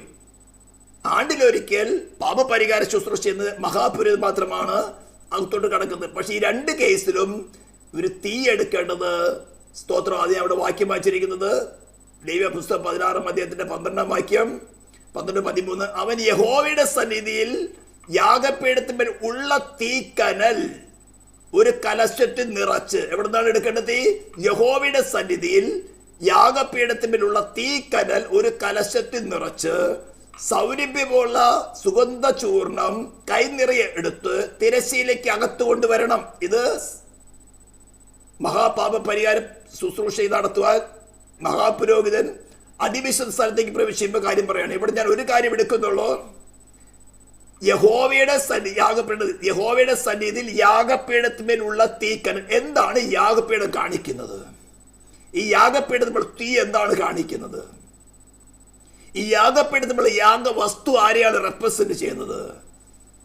ക്രൂശിൽ മാനവജാതിക്ക് വേണ്ടി പാപപരിഹാരമായി തീരുമാനത്തക്കോണം മാനവജാതിയുടെ മേൽ ഡിവൈൻ ജസ്റ്റിസ് വിധിച്ച മരണമെന്ന ശിക്ഷ, ശരീരത്തിലും പ്രാണനിലും ആത്മാവിലുള്ള മരണമെന്ന ശിക്ഷ, സൃഷ്ടിതാവായ ദൈവം തന്നെ മനുഷ്യനെ പോലെ ശരീരം പ്രാണൻ ആത്മാവുള്ളവനായി മനുഷ്യനായി വെളിപ്പെട്ട് തൻ്റെ ശരീരത്തിലും പ്രാണനും ആത്മാവിലും ഏറ്റെടുത്ത് അവർക്ക് പകരമായിട്ട് മരിക്കുന്ന ദൈവക്രോധാഗ്നി സ്വമേധയാ ഏറ്റെടുത്ത്.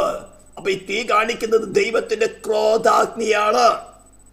മോശത്തമാരെ പല പാട്ടുകളുണ്ട്. ഏലിയാവിന്റെ യാഗപീഠത്തിൽ തീ പകരട്ടത്. No, you cannot take it. മാനവജാതിയുടെ മേൽ ദൈവനീതി വിധിച്ച മരണമെന്ന ശിക്ഷ യേശു തന്റെ ശരീരത്തിലും പ്രാണനും ആത്മാവിലും ഏറ്റെടുത്തുകൊണ്ട് തന്റെ ശരീരം ക്രൂശിൽ കിടക്കുമ്പോൾ തന്റെ പ്രാണനും ആത്മാവും പാതാളത്തിൽ പോയി മരണം അനുഭവിച്ചതിനെ റെപ്രസെന്റ് ചെയ്യുന്നതാണ് ഈ യാഗപീഠത്തിലുള്ള തീ. അതാണ് ക്രൂശിക്കപ്പെട്ട ക്രിസ്തുവിന്റെ സുവിശേഷം എന്ന് പറയുന്നത്. ഈ കേൾക്കുന്ന മനുഷ്യരോട് ഞാൻ പറയുന്നത്, നിന്റെ മേൽ പച്ചയായിട്ട് പറയാണ്, നിന്റെ മേൽ ഡിവൈൻ ജസ്റ്റിസ് വിധിച്ച നിത്യമായ മരണമെന്ന ശിക്ഷ നിനക്ക് പകരമായിട്ട് ഏറ്റെടുത്ത് തന്റെ ശരീരത്തിൽ പ്രാണനും ആത്മാവിലും ഏറ്റെടുത്ത് ഡിവൈൻ ജസ്റ്റിസിന് സാറ്റിസ്ഫാക്ഷൻ വരുത്തത്തക്ക വേണം ദൈവത്തിന്റെ ക്രോധാഗ്നി മുഴുവനും അനുഭവിച്ച് മരണം അനുഭവിച്ച യേശു ക്രിസ്തുവിനെയാണ് പ്രസംഗിക്കേണ്ടത്. ഞാൻ പ്രസംഗിക്കുന്നതാണ്. ഇതാണ് യാഗപീഠത്തിൽ നിന്ന് എടുക്കുന്ന തീ. യഹോവയുടെ സന്നിധിയിൽ യാഗപീഠത്തിന്മേലുള്ള തീ കനൽ എടുക്കാന്ന് പറയുന്നത്. ഇനി നമുക്ക് കുറച്ച് വാക്യങ്ങളൊന്ന് വായിക്കണം. ലേവ്യ പുസ്തകം 10-ാം അധ്യായത്തിലേക്ക് ഒന്ന് പോകണം. ലേവ്യ പുസ്തകത്തിന്റെ 10-ാം അധ്യായത്തിലാണ് അഹ്റോന്റെ 2 മക്കള്, അനന്തരം അഹ്റോന്റെ പുത്രന്മാരായ നാദാബും അബീഹുവും ഓരോ ധൂപകലശം എടുത്ത് അതിൽ തീയിട്ട് അതിമേ ധൂപവർഗം ഇട്ടു. അങ്ങനെ തങ്ങളോട് കൽപ്പിച്ചതല്ലാത്ത അന്യാഗ്നി. എന്താ പറഞ്ഞിരിക്കുന്നത്? നാദാബും അബീഗും ധൂപകലശം എടുത്ത് അതിൽ തീയിട്ടു. തീ എവിടുന്നാണ് എടുക്കേണ്ടത്? യഹോവയുടെ സന്നിധിയിൽ യാഗപീഠത്തിലുള്ള തീക്കനൽ തന്നെ എടുക്കണം. ക്രൂശിക്കപ്പെട്ട ക്രിസ്തുവിനെ തന്നെ പ്രസംഗിക്കണം. ഇടുക്കമുള്ള വാഴിയും ഞെരുക്കമുള്ള പാത തിരഞ്ഞെടുക്കത്തക്കവിടെ പ്രസംഗിക്കണം. രാഷ്ട്രീയം പ്രസംഗിക്കുന്നതാണ് മറ്റുള്ള തീയ, യാഗപീഠത്തിലുള്ള തീ അല്ലാതെ. നീ ദൈവസഭയെ സേറ്റാനുമായിട്ട് വ്യഭിചാരത്തിന് ഏൽപ്പിച്ചു കൊടുക്കുന്ന ഏജന്റാണ്. റെഡ് സ്ട്രീറ്റിലെ ഏജന്റാണ് നീ പിറവം ഉപദേശിയായാലും, ലോകം ചുറ്റി നടന്ന് പ്രസംഗിക്കുന്നവനായാലും, കുടത്തപ്പുഴ ഉപദേശിയായാലും, നീ കുമ്പനാട് പ്രസംഗിച്ചാലും, മുളക്കര പ്രസംഗിച്ചാലും, നീ പ്രസംഗിക്കുന്നത് സേറ്റാന്റെ വ്യഭിചാരത്തിന്റെ ഏജന്റാണ്. നിന്നെ വിളിക്കുന്ന പേര് അതിമോശമായ പേരാണ്. ശരിക്കും മനസ്സിലാക്കുക. നിന്റെ മേലുള്ളത് രക്തത്തിന്റെ കറയാണ്. നിനക്ക് മാത്രമല്ല തലമുറകൾക്ക് വരാൻ പോകുന്നത്. എന്നാൽ ദൈവം എന്തിനു അനുവദിച്ചിരിക്കുന്നു? മനുഷ്യൻ നിനക്ക് ഫ്രീ വിൽ തന്നിട്ടുണ്ട്, നിനക്ക് തിരഞ്ഞെടുക്കാം. അപ്പൊ നാദാബും അബീഹുവും ഓരോ ധൂപകലശം എടുത്തു അതിൽ തീയിട്ടു, അതിന്മേൽ ധൂപവർഗവും ഇട്ടു. അങ്ങനെ തങ്ങളോട് കൽപ്പിച്ചതല്ലാത്ത അന്യാഗ്നി യഹോവയുടെ സന്നിധി കൊണ്ടുവന്നു. ഉടനെ യഹോവയുടെ സന്നിധിയിൽ നിന്ന് തീ പുറപ്പെട്ട് അവരെ ദഹിപ്പിച്ചു കളഞ്ഞു. ലേവ്യ പുസ്തകം 8, 9, 10 അധ്യായങ്ങളിലാണ് ഈ പുരോഹിത ശുശ്രൂഷയുടെ ഒരുക്കങ്ങൾ നടക്കുന്നത്. നിങ്ങൾ എടുത്ത് വായിച്ചു നോക്കാം. കണ്ടിന്യൂസ് ആയിട്ട് വായിക്കണം, എന്നാലും നിങ്ങൾക്ക് മനസ്സിലാവുള്ളൂ. ലേവ്യ പുസ്തകം 8-ാം അധ്യായം 1 തുടങ്ങി 4 വരെ അധ്യായങ്ങളിൽ യാഗങ്ങളെ കുറിച്ചുള്ള ക്രമീകരണം പറഞ്ഞു. 8-ാം അധ്യായത്തിൽ പുരോഹിതന്മാരെ ഒരുക്കുന്ന കാര്യം പറയുന്നു. 9-ാം അധ്യായത്തിലാണ് പുരോഹിതന്മാർ ചെയ്യേണ്ട ശുശ്രൂഷ ക്രമപ്രകാരം യഹോവ കൽപ്പിച്ചതുപോലെ തന്നെ എന്ന് പറഞ്ഞുകൊണ്ട് ആ ശുശ്രൂഷ ചെയ്ത് കഴിഞ്ഞ അവസാനം പറയുന്നത് യഹോവയുടെ സന്നിധിയിൽ നിന്ന് തീ. വേഴ്സ് 23 കൂടെ വായിക്കാം. മോശയും അഹ്റോനും സമാഗമന കൂടാരത്തിൽ കടന്നിട്ട് പുറത്തു വന്ന് ജനത്തെ ആശീർവദിച്ചു. എല്ലാ ശുശ്രൂഷകളും, അതായത് പുരോഹിതന്മാരുടെ വസ്ത്രം, അവരുടെ എല്ലാ കാര്യങ്ങളും ശുദ്ധീകരിച്ചു, ദൈവത്തിന് വേർതിരിച്ചു. അവർ സമാഗമന കൂടാരത്തിന്റെ വാതിൽ വിട്ടു പോകരുത്. കരപ്പൂരുള്ള ശുശ്രൂഷ നിങ്ങൾ സീക്വൻസ് ആയിട്ട് വായിച്ചാൽ നിങ്ങൾക്ക് മനസ്സിലാകും. അഭിഷക്തരായി ദൈവത്തിന് വേണ്ടി വേർതിരിക്കപ്പെട്ട പുരോഹിതന്മാർ ഇന്ന് ക്രിസ്തുവിൽ വീണ്ടും ജന്മം പ്രാപിച്ച ഏവരും തന്നെ പുരോഹിതന്മാരാണ്. ഓരോരുത്തർക്കും ദൈവത്തിന്റെ ക്രമയ്ക്കനുസരിച്ച് ദാനങ്ങളായിട്ട് കൃപാവരങ്ങൾ നൽകുന്നുണ്ട്, ശുശ്രൂഷകൾ നൽകുന്നുണ്ട്. അങ്ങനെ അഹ്റോനും അവന്റെ മക്കളെയും, അഹ്റോന്റെ മഹാപുരോഹിതനായിട്ടും പുത്രന്മാരെ 4 പേരെയും പുരോഹിതന്മാരുമായിട്ട് ദൈവം തന്നെ തിരഞ്ഞെടുത്ത് ദൈവം തന്നെ അഭിഷേകം ചെയ്യാൻ മോശയെ ഏൽപ്പിച്ചു. അവരെ കരപൂരണം ചെയ്യുക, ദൈവത്തിന് വേണ്ടി സാങ്ക്ടിഫൈ ചെയ്ത് ഏൽപ്പിച്ചു. ഇതെല്ലാം ചെയ്തിട്ട് ഈ ശുശ്രൂഷയെല്ലാം കൃത്യമായി ചെയ്തിട്ട് മോശയും അഹ്റോനും സമാഗമന കൂടാരത്തിൽ കടന്നിട്ട് പുറത്തു വന്ന് ജനത്തെ ആശീർവദിച്ചു. അപ്പോൾ യഹോവയുടെ തേജസ് സകല ജനത്തിനും പ്രത്യക്ഷമായി. അതിവിശുദ്ധ സ്ഥലത്ത് യഹോവയുടെ പ്രസൻസ് പ്രത്യക്ഷമായി. യഹോവയുടെ സന്നിധിയിൽ നിന്ന് തീ പുറപ്പെട്ട് യാഗപീഠത്തിലുള്ള ഹോമയാഗവും മേധസ്സും ദഹിപ്പിച്ചു. അത് ഇതിനെ കാണിക്കുന്നത് സർവമാനവജാതിയുടെ പാപ പരിഹാരത്തിനു വേണ്ടി തന്റെ ഓമന പുത്രനെ, തന്റെ ഏകജാതനെ കാൽവരിയുടെ ക്രൂശില് ദൈവക്രോധാഗ്നി മുഴുവനും കുടിച്ചു തീരത്തക്ക വേണം മാനവജാതിക്ക് വിശ്വസിക്കുന്ന ഏവർക്കും ഫ്രീ ആയിട്ട് ജസ്റ്റിഫൈഡ് ആകത്തക്ക വേണം ഫ്രീ ആയിട്ട് ദൈവം തന്നിരിക്കുകയാണ്. യഹോവയുടെ സന്നിധി ഫസ്റ്റ് നടന്നതാണ്. എല്ലായ്പ്പോഴും ഫസ്റ്റ് തീ വന്നത് യഹോവയുടെ സന്നിധിയിൽ നിന്ന് യാഗപീഠത്തിനുള്ള ഹോമയാകും മേധസ്സും ദഹിപ്പിച്ച് അവിടെ നിന്ന് വേണമായിരുന്നു നാദാബും അവയും തീയെടുക്കുവാനായിട്ട്. അവരെന്താ ചെയ്തത്? തീയെടുത്തത് യഹോവയുടെ സന്നിധിയിലുള്ള യാഗപീഠത്തിൽ നിന്നുള്ള തീ അല്ല എടുത്തത്, വേറെ തീ കൊണ്ടുവന്നു. ഇനി എന്താ സംഭവിച്ചത്? ജനമെല്ലാം അത് കണ്ട് ആർത്തു സന്തോഷിച്ചു. നിങ്ങൾ സമയം കിട്ടുമ്പോൾ 7, 8, 9, 10 അധ്യായങ്ങൾ വായിക്കുക. ഇനി 10-ാം അധ്യായത്തിൽ നമുക്ക് വായിക്കാം. തുടർന്ന് ഉടനെ യഹോവയുടെ സന്നിധിയിൽ നിന്ന് തീ പുറപ്പെട്ട് അവരെ ദഹിപ്പിച്ചു കളഞ്ഞു. അവർ യഹോവയുടെ സന്നിധിയിൽ മരിച്ചുപോയി. അടുത്ത് സംഭവിക്കുന്നത്, അപ്പോൾ മോശ എന്നോട് അടുക്കുന്നവരെ ഞാൻ ശുദ്ധീകരിക്കപ്പെടും, സർവ്വജനത്തിന് മുമ്പാകെ ഞാൻ മഹത്വപ്പെടും എന്ന് യഹോവ അരുളിച്ചെന്നത് തന്നെ എന്ന് അഹ്റോനോട് പറഞ്ഞു. അഹ്റോനും മിണ്ടാതിരുന്നു. അടുത്ത വാക്യം ശ്രദ്ധിച്ചു കേൾക്കുക. പിന്നെ മോശ അഹ്റോന്റെ ഇളയപ്പൻ ഉസിയേലിന്റെ പുത്രന്മാരായ മിശായേലിനെയും എൽസാഫാനെയും വിളിച്ച് അവരോട്, നിങ്ങൾ അടുത്തു ചെന്ന് നിങ്ങളുടെ സഹോദരന്മാരെ വിശുദ്ധ മന്ദിരത്തിന്റെ മുമ്പിൽ നിന്ന് പാളയത്തിന് പുറത്തു കൊണ്ടുപോകുവേൻ. എന്ന് പറഞ്ഞു. പാളയത്തിന് പുറത്ത് കൊണ്ടുപോകുമെന്ന് പറഞ്ഞു. മോശ പറഞ്ഞതുപോലെ അവർ അടുത്ത് ചെന്ന് അവരെ അവരുടെ അങ്കികളോടുകൂടെ, യഹോവയാൽ അഭിഷേകം ചെയ്ത അങ്കികള്, ദൈവത്തിന് വേണ്ടി കരപൂരണം ചെയ്ത് സാങ്ക്ടിഫൈ ചെയ്ത അങ്കികളോട് കൂടെ ഇന്നും കൊടത്തപ്പുഴന്ന് പ്രസംഗിച്ചാലോ, കുമ്പനാട് പ്രസംഗിച്ചാലോ, പിറമം ഉപദേശം പ്രസംഗിച്ചാലോ, കൊടത്തപ്പുഴ പ്രസംഗിച്ചാലോ, ഇവിടെ പോർട്ടല് ഇന്റർനാഷണൽ ആയിട്ട് കൺവെൻഷനിൽ പ്രസംഗിച്ചാലോ, നീ പ്രസംഗിക്കുന്നത് ക്രൂശിക്കപ്പെട്ട ക്രിസ്തുവിനല്ല. നീ എടുക്കുന്ന തീ യഹോവയുടെ സന്നിധിയിലുള്ള ആമേൻ സ്തോത്രം മാനവജാതിയുടെ പാപത്തിന് പരിഹാരമായി തീർന്ന യേശു ക്രിസ്തുവിന്റെ ക്രൂശിക്കപ്പെട്ട സുവിശേഷമല്ല നീ പ്രസംഗിക്കുന്നെങ്കിൽ നിന്നെ അതേ അങ്കിയോടുകൂടെ തന്നെ പാളയത്തിന് പുറത്താണ്. അപ്പോൾ കേൾക്കുന്ന ജനം നോക്കും, നല്ല വെള്ളമെടുപ്പാ, ഇവൻ പ്രസംഗിക്കുന്ന ദൈവവചനം തന്നെയാണ്, ഇവൻ പാടുന്ന പാട്ട് പെന്തക്കോസ്തുകാരുടെ പാട്ട് തന്നെയാണ്. പക്ഷെ ഇവൻ പ്രസംഗിക്കുന്നത് നിന്നെ സൈത്താനോട് വിരപ്പിക്കാൻ, ലോകത്തെ ക്രിസ്തു മുഖാന്തരം ദൈവത്തോട് നിരപ്പിക്കാനാണ് യാഗപീഠത്തിന്റെ കാര്യം പറയുന്നത്. അതിനാണ് ക്രൂശിലെ യാഗപീഠം കാണിക്കുന്നത്. അതാണ് യഹോവയുടെ സന്നിധിയിലെ യാഗപീഠം തീ തന്നെ എടുക്കണമെന്ന് പറയുന്നത്. സ്തോത്രം. അല്ലാതെ നീ നിന്ന് ദൈവസഭയെ സേറ്റാന് പരസംഗം ചെയ്യണം. ഇതാണ് ഞാൻ ലൂസിഫറിന്റെ കാര്യത്തിൽ പറഞ്ഞിരിക്കുന്നത്. വാഴ്ചകൾ, അധികാരം, ഈ ലോകത്തിന്റെ അന്ധകാരത്തിന്റെ അധിപതികള്, ലോകത്തെ രാജ്യങ്ങളെ ഭരിക്കുന്ന അധികാരികൾ എന്നുള്ള അധികാരങ്ങള്, അവരുമായിട്ട് പരസംഗം ചെയ്യുന്നതൊക്കെ നീ പച്ചയെടുത്ത് പ്രസംഗിക്കുകയാണ്. നീ വ്യഭിചാര ക്ഷേത്രത്തിലെ റെഡ് സ്ട്രീറ്റിലെ ഏജന്റ് ആയിട്ട് വരുവേൻ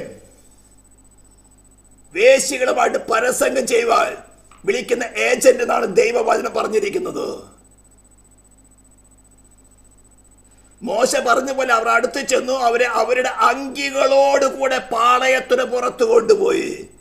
കാണുമ്പോൾ പഴയ ഉപദേശം തന്നെയാ. യെസ്, ഒരു പ്രാവശ്യം നീ ഉണ്ടായിരുന്നു, 10 കൊല്ലം മുമ്പ് 20 കൊല്ലം മുമ്പ് നീ കൃപയെ സുവിശേഷം പ്രസംഗിച്ചവൻ തന്നെയായിരുന്നു, ക്രൂശിക്കപ്പെട്ട ക്രിസ്തുവിനെ പ്രസംഗിച്ചതെന്ന് വെച്ചാൽ, എന്നാൽ നിന്റെ മുമ്പിൽ ടെംപ്ടേഷൻസ് വന്നപ്പോൾ, ശ്രദ്ധിച്ച് കേൾക്കണം, നമ്മൾ പഠിക്കുന്നത് ദൈവസഭയിൽ ക്രിസ്തുവായിട്ടുള്ള ബന്ധം എന്നാണ് പഠിക്കുന്നത്.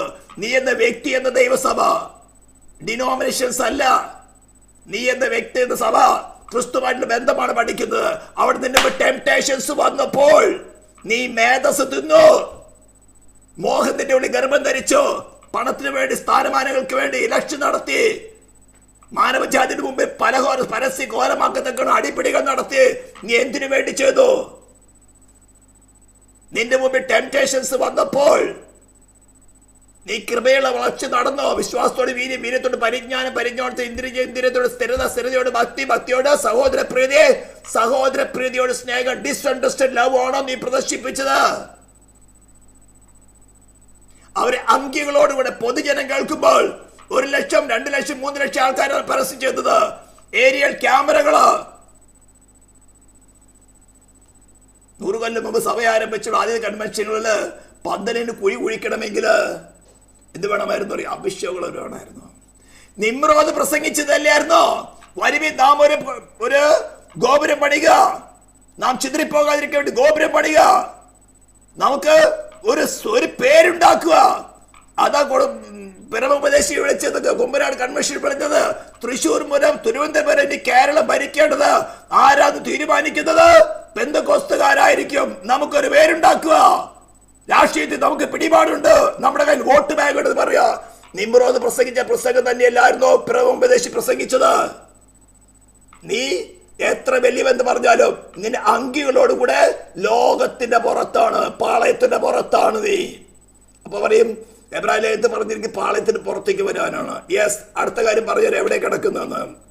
സംഖ്യാപുസ്തകം 25-ാം അധ്യായം, സംഖ്യാപുസ്തകം 25-ാം അധ്യായത്തിന്റെ 1 തുടങ്ങിയുള്ള വാക്യങ്ങളൊന്നും എടുക്കാം. ഇസ്രായേൽ ശെത്തീമിൽ പാർക്കുമ്പോൾ, നിങ്ങൾ 23-ാം വാക്യം തുടങ്ങി അറിയാമല്ലോ, ബിലിയാമിനെ ബാലാം ബിലിയാമിനെ പിടിച്ചുകൊണ്ട് വന്നിട്ട് ഇസ്രായേലിനെ ശപിക്കാൻ പോകുന്ന കാര്യങ്ങളൊക്കെയും ബിലാം പോകുന്ന സമയത്ത് ചെറിയൊരു ഉപദേശം പറഞ്ഞു കൊടുത്തു. അത് വെളിപ്പാട് പുസ്തകത്തിൽ പറഞ്ഞിരിക്കുന്നത് ബിലിയാമിന്റെ ഉപദേശം. ഈ ജനം തനിച്ചു പാർക്കുന്നവരാ, ഇവര് ജാതികളുടെ കൂടെ ഇടപെടുന്നില്ല, ഇവർക്ക് പ്രത്യേക ഐഡന്റിറ്റി ഉണ്ട്, കാട്ടുപോകത്തിനുള്ള ശക്തി ഇവർക്കുണ്ട്. കാരണം അവർ ക്രിസ്തുവാണ് ഇവരിൽ വസിക്കുന്നത്. ദൈവസഭയും ക്രിസ്തുവായിട്ടുള്ള ബന്ധം എന്നാണ് പഠിക്കുകയാണ്. ക്രിസ്തുവിനെയാണ് ഉള്ളിൽ വസിക്കുന്നത്. മുസ്ലിം ക്രിസ്തുവിനെ വസിച്ചാൽ വാഴ്ചകൾക്കും അധികാരങ്ങൾക്കും ഒക്കെ എതിരെ ആയുധവർഗം വെപ്പിച്ചവരാണ്. എല്ലാ വാഴ്ചയിലും അധികാരങ്ങളും ഈ ലോകത്തിൽ മാത്രമല്ല വരുവാനുള്ളതിന് വിളിക്കപ്പെടുന്ന സകല നാമത്തിനും അത്യന്തം മീതെയാണ് നീ. സർവത്തെ നിന്റെ കാല കീഴെയാണ് ക്രിസ്തുവിനോടുകൂടെ. പക്ഷേ ക്രിസ്തു വിട്ടുപോകാനുള്ള ഒരു മാർഗം പറഞ്ഞു കൊടുത്തു. ചുറ്റുപാടുള്ള മോവാബ്യ സ്ത്രീകളുടെ മുമ്പില് ഈ മോവാബ്യ സ്ത്രീകളിലേക്ക് ഒന്ന് കറക്കി നടത്തിയിട്ട് ഇവന്മാരെ ഒന്ന് ആകർഷിക്കുകയാണെങ്കിൽ ഇവന്മാര് പോയിട്ട് അവർക്കുള്ള വിഗ്രഹാർപ്പണങ്ങൾ തിന്നും, അവന്മാരുടെ ദേവന്മാരെ നമസ്കരിക്കും, ബാക്കി കാര്യം ദൈവം ചെയ്തോളും. ഇത് വെളിപ്പാട് പുസ്തകത്തിൽ പറഞ്ഞു കൊടുക്കുന്ന ബെലിയാമിന്റെ ഉപദേശം. ഈ ബെലിയാമിന്റെ ഉപദേശമാണ് കുംഭനാട് പ്രസംഗിച്ചത്. ഇസ്രായേൽ ശിത്തീമിൽ പാർക്കുമ്പോൾ ജനം മോവാബ്യ സ്ത്രീകളുമായിട്ട് പരസംഗം തുടങ്ങി. ഇതാണ് ബെലിയാം പറഞ്ഞു കൊടുത്തത്. രാഷ്ട്രീയക്കാര് അടുത്ത ഇലക്ഷൻ വന്നപ്പോ, കാരണം സഭയ്ക്കുള്ള ശക്തി നഷ്ടപ്പെട്ടു, ക്രിസ്തു നഷ്ടപ്പെട്ടു. ക്രിസ്തു പുറത്താണ്. ലവോദിക സഭയുടെ പുറത്തു നിന്ന് മുട്ടുന്ന ആദ്യത്തെ കൺവെൻഷനുകളിൽ നമ്മൾ പ്രസംഗിക്കുമ്പോൾ ഹൃദയത്തിന്റെ വാതിൽ മുട്ടുന്ന പാപികളോട് പ്രസംഗിക്കുമ്പോൾ ഇന്ന് നിന്നോട് പ്രസംഗിക്കുകയാണ്. ദൈവസഭയെ നിന്റെ പുറത്താണ് ക്രിസ്തു. ജാതികളോടല്ല പറയുന്നത്, ദൈവസഭയോട് പറയാണ്. ലവോദിക സഭയെ ക്രിസ്തു നിനക്ക് പുറത്താണ്. ശിത്തിമിൽ പാർക്കുമ്പോൾ ജനം മോവാബ്യ സ്ത്രീകളും പരസംഗം തുടങ്ങി.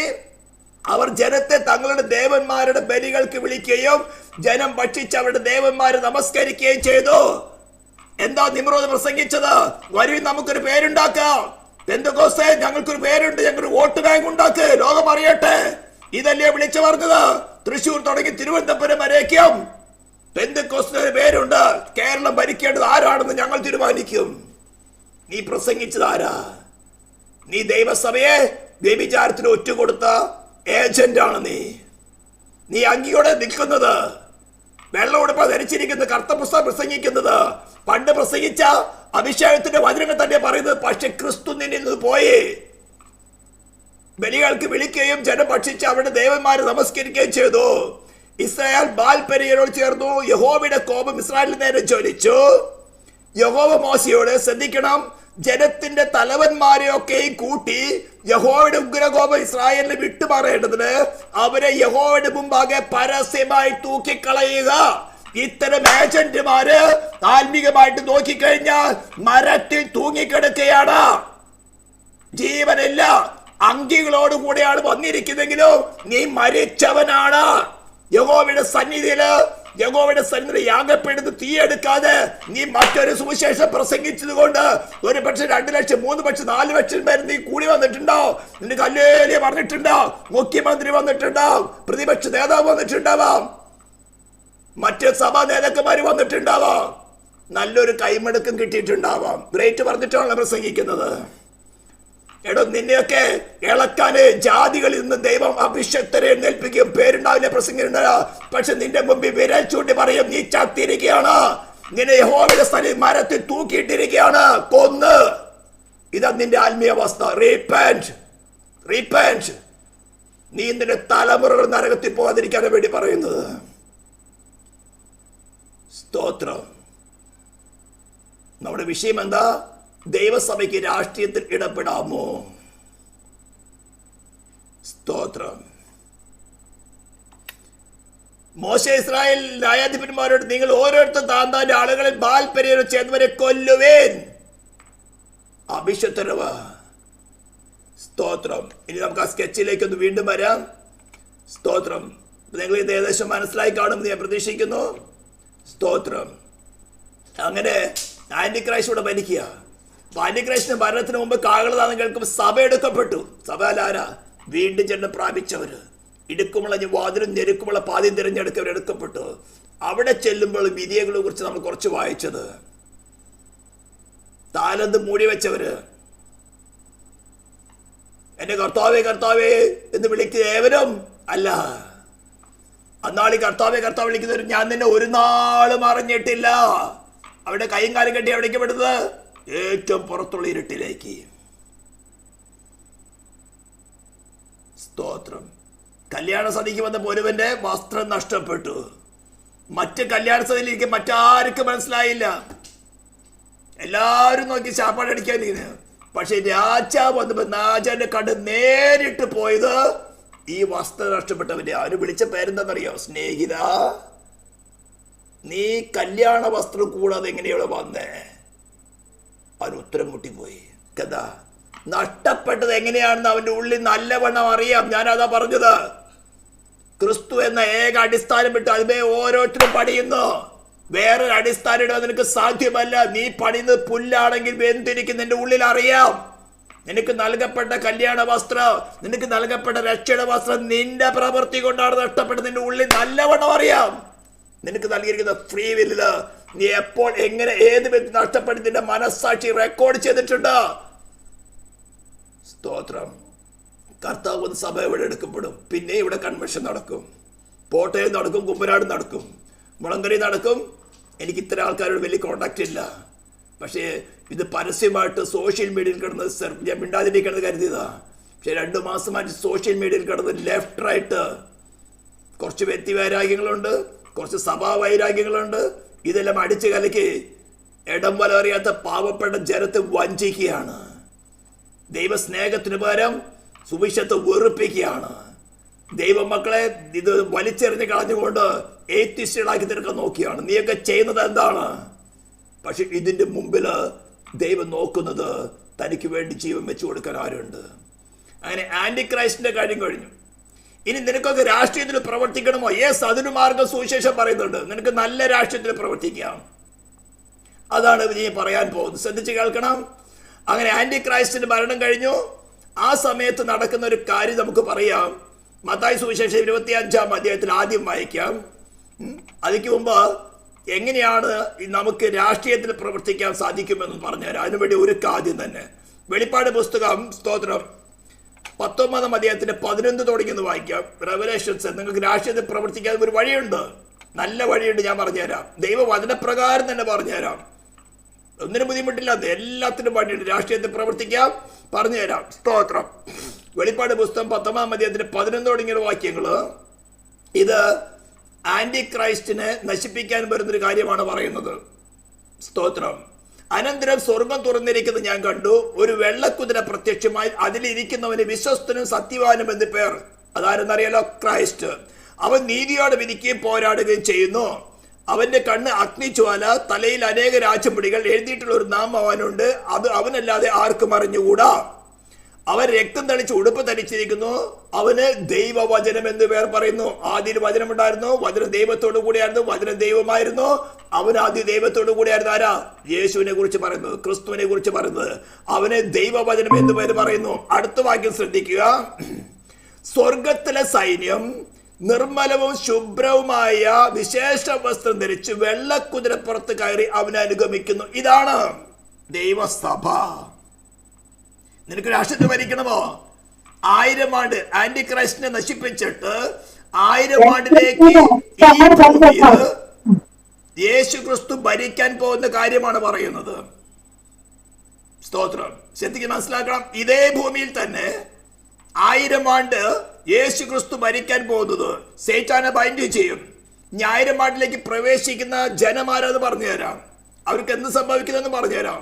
അപ്പൊ നിനക്ക് രാഷ്ട്രീയത്തിൽ ഇടപെടണമോ? ഭരണതലത്തിൽ വരണമോ? നല്ല വഴിയുണ്ട്, നല്ല വഴിയുണ്ട്. ഇതാണ് ദൈവസഭ ഭരിക്കുന്നത്. ഇപ്പോഴല്ല, 1000 ആണ്ട് യേശു ക്രിസ്തുവിനെ കൂടെ ഭരിക്കണമെങ്കിൽ എന്ത് വേണമെന്നറിയുമോ? സ്വർഗത്തിലെ സൈന്യം നിർമ്മലവും ശുഭ്രവുമായ വിശേഷ വസ്ത്രം. ഈ വിശേഷ വസ്ത്രം ആർക്ക് നൽകപ്പെടുന്ന അറിയാമോ? മണവാട്ടിക്ക് നൽകപ്പെടുന്നതാണ്. 19-ാം അധ്യായത്തിന്റെ 6-ാം വാക്യത്തോടെ വായിച്ചറിയാൻ സാധിക്കും. ധരിച്ചു വെള്ളക്കുതിരപ്പുറത്ത് കയറി അവരെ അനുഗമിച്ചു. ജാതികളെ വെട്ടും. അവന്റെ വായിൽ നിന്ന് മൂർച്ചയുള്ള വാൾ പുറപ്പെടുന്നു. അവൻ ഇരുമ്പുകോൽ കൊണ്ട് അവരെ മേയ്ക്കും. സർവശക്തിയുള്ള ദൈവത്തിന്റെ കോപം ക്രോധമായ മദ്യത്തിന് ചാക്ക് അവർ മെതിക്കുന്നു. താഴോട്ട് വായിച്ചിട്ട് രാജാതി രാജാവും കർത്താതി കർത്താവ് എന്ന നാമം അവൻ ഉടുപ്പിന്മേൽ തുടമേൽ എഴുതിയിരിക്കുന്നു. ഒരു ദൂതൻ സൂര്യൻ നിൽക്കുന്നത് ഞാൻ കണ്ടു. അവൻ ആകാശമധ്യേ പറക്കുന്ന സകല പക്ഷികളോടും യുദ്ധം നടക്കാൻ പോവുക. സ്തോത്രം. ആന്റിക്രൈസ്റ്റിനെ നശിപ്പിക്കുന്ന യുദ്ധം നടക്കാൻ പോവാണ്. റിസൾട്ട് നേരത്തെ പറയാ.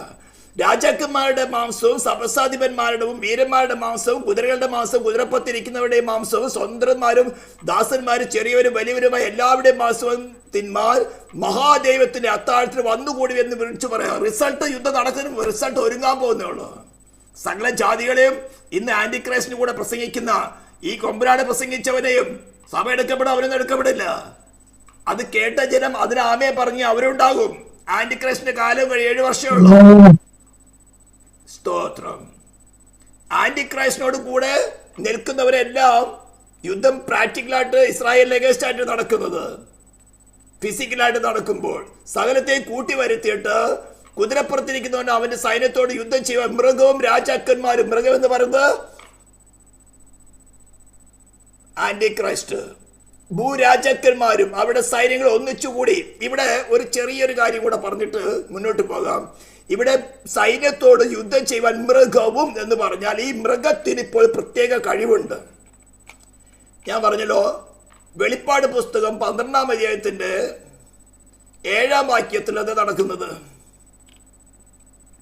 പിന്നെ സ്വർഗത്തിൽ ഒരു യുദ്ധമുണ്ടായി, സ്വർഗത്തിൽ യുദ്ധമുണ്ടായി. മിഖായേലും അവന്റെ ദൂതന്മാരെ മഹാസർപ്പത്തോട് പടവെട്ടി. തന്റെ ദൂതന്മാരുമായി മഹാസർപ്പം എന്ന് പറഞ്ഞ സേറ്റാൻ പടവെട്ടി ജയിച്ചില്ല താനും.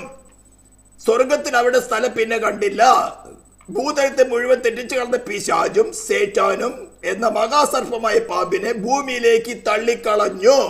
അവന്റെ ദൂതന്മാരെയും അവനോട് കൂടെ തള്ളിക്കളഞ്ഞു. അപ്പോൾ ഭൂമിയില് 7 വർഷം ആന്റിക്രൈസ്റ്റ് ഭരിക്കുകയാണ്. 3.5 വർഷത്തിന് ശേഷം സംഭവിക്കുന്ന ഒരു കാര്യമാണിത്. തന്നെ സ്വർഗത്തെ, അതായത് സ്വർലോക സുഷാൽമസാരകള്, സ്വർഗം എന്ന് പറഞ്ഞാൽ ദേവം വസിക്കുന്ന സ്വർഗമല്ല, നമ്മുടെ അറ്റ്മോസ്ഫിയറിക് സ്ഥലം കഴിഞ്ഞിട്ട് അതിനപ്പുറമുള്ള സ്ഥലത്തുമാണ് ഈ വാഴ്ചയുടെ അധികാരവും സൈത്താനിക് കിങ്ഡമിലുള്ളത്. അവിടെ നിന്ന് വെട്ടി താഴെയിട്ട് ഇപ്പോൾ ഭൂമിയിലേക്ക് വന്നപ്പോൾ ഭൂമിയിൽ ആന്റി ക്രൈസ്റ്റ് ഭരിക്കുകയാണ്. 13-ാം അധ്യായത്തിന്റെ 1-ാം വാക്യത്തിൽ പറഞ്ഞിരിക്കുന്നത്, അപ്പോൾ 10 കൊമ്പും 7 തലയും കൊമ്പുകളിൽ 10 രാജപടിയും തലയും ദൂഷണനാമങ്ങളും ഉള്ള ഒരു മൃഗം സമുദ്രത്തിൽ നിന്ന് കയറുന്നത് ഞാൻ കണ്ടു. ഇതാണ് ആന്റി ക്രൈസ്റ്റ്. ഞാൻ കണ്ട മൃഗം പുള്ളിപ്പല്ലിക്ക് സദൃശ്യം. അതിന്റെ കാൽ കരടിയുടെ കാൽ പോലെയും വായ് സിംഹത്തിന്റെ വായ് പോലെയും ആയിരുന്നു. അതിന് മഹാസർപ്പം, എവിടെ വെളിപ്പാട് പുസ്തകം 12-ാം അധ്യായത്തിൽ 7-ാം വാക്യത്തിൽ മിഖായേലോട് യുദ്ധം തോറ്റ് മിഖായേൽ അവരെ വെട്ടി താഴെട്ടിട്ട് ഭൂമിയിലിട്ടിട്ടു. അപ്പോൾ ഭൂമിയിലെ ആന്റി ക്രൈസ്റ്റ് മരണം നടക്കുകയാണ്. ഈ മഹാസർപ്പം, സ്തോത്രം, തന്റെ ശക്തിയും സിംഹാസനം വലിയ അധികാരവും ആര് കൊടുക്കും? ആന്റി ക്രൈസ്റ്റിന് കൊടുത്തു. അപ്പൊ ആന്റി ക്രൈസ്റ്റിന് സേറ്റാനുണ്ടായിരുന്ന അധികാരം മുഴുവൻ, എവിടെ ഞാൻ പറഞ്ഞ സ്പിരിച്വൽ അധികാരം മാത്രമേ ദൈവസഭയ്ക്കുള്ളൂ. മെറ്റീരിയൽ അധികാരം മുഴുവൻ സേറ്റാനിൽ കിടക്കുന്ന ഈ അധികാരം ആന്റി ക്രൈസ്റ്റിന് കൊടുത്തു. വലിയ പവറായി. സ്തോത്രം. അങ്ങനെ ഇരിക്കുന്ന ഈ ആന്റി ക്രൈസ്റ്റ് ആണ്, സ്തോത്രം, എവിടെ 11-ാം അധ്യായത്തിന്റെ 11 വാക്യങ്ങൾ കഴിഞ്ഞ്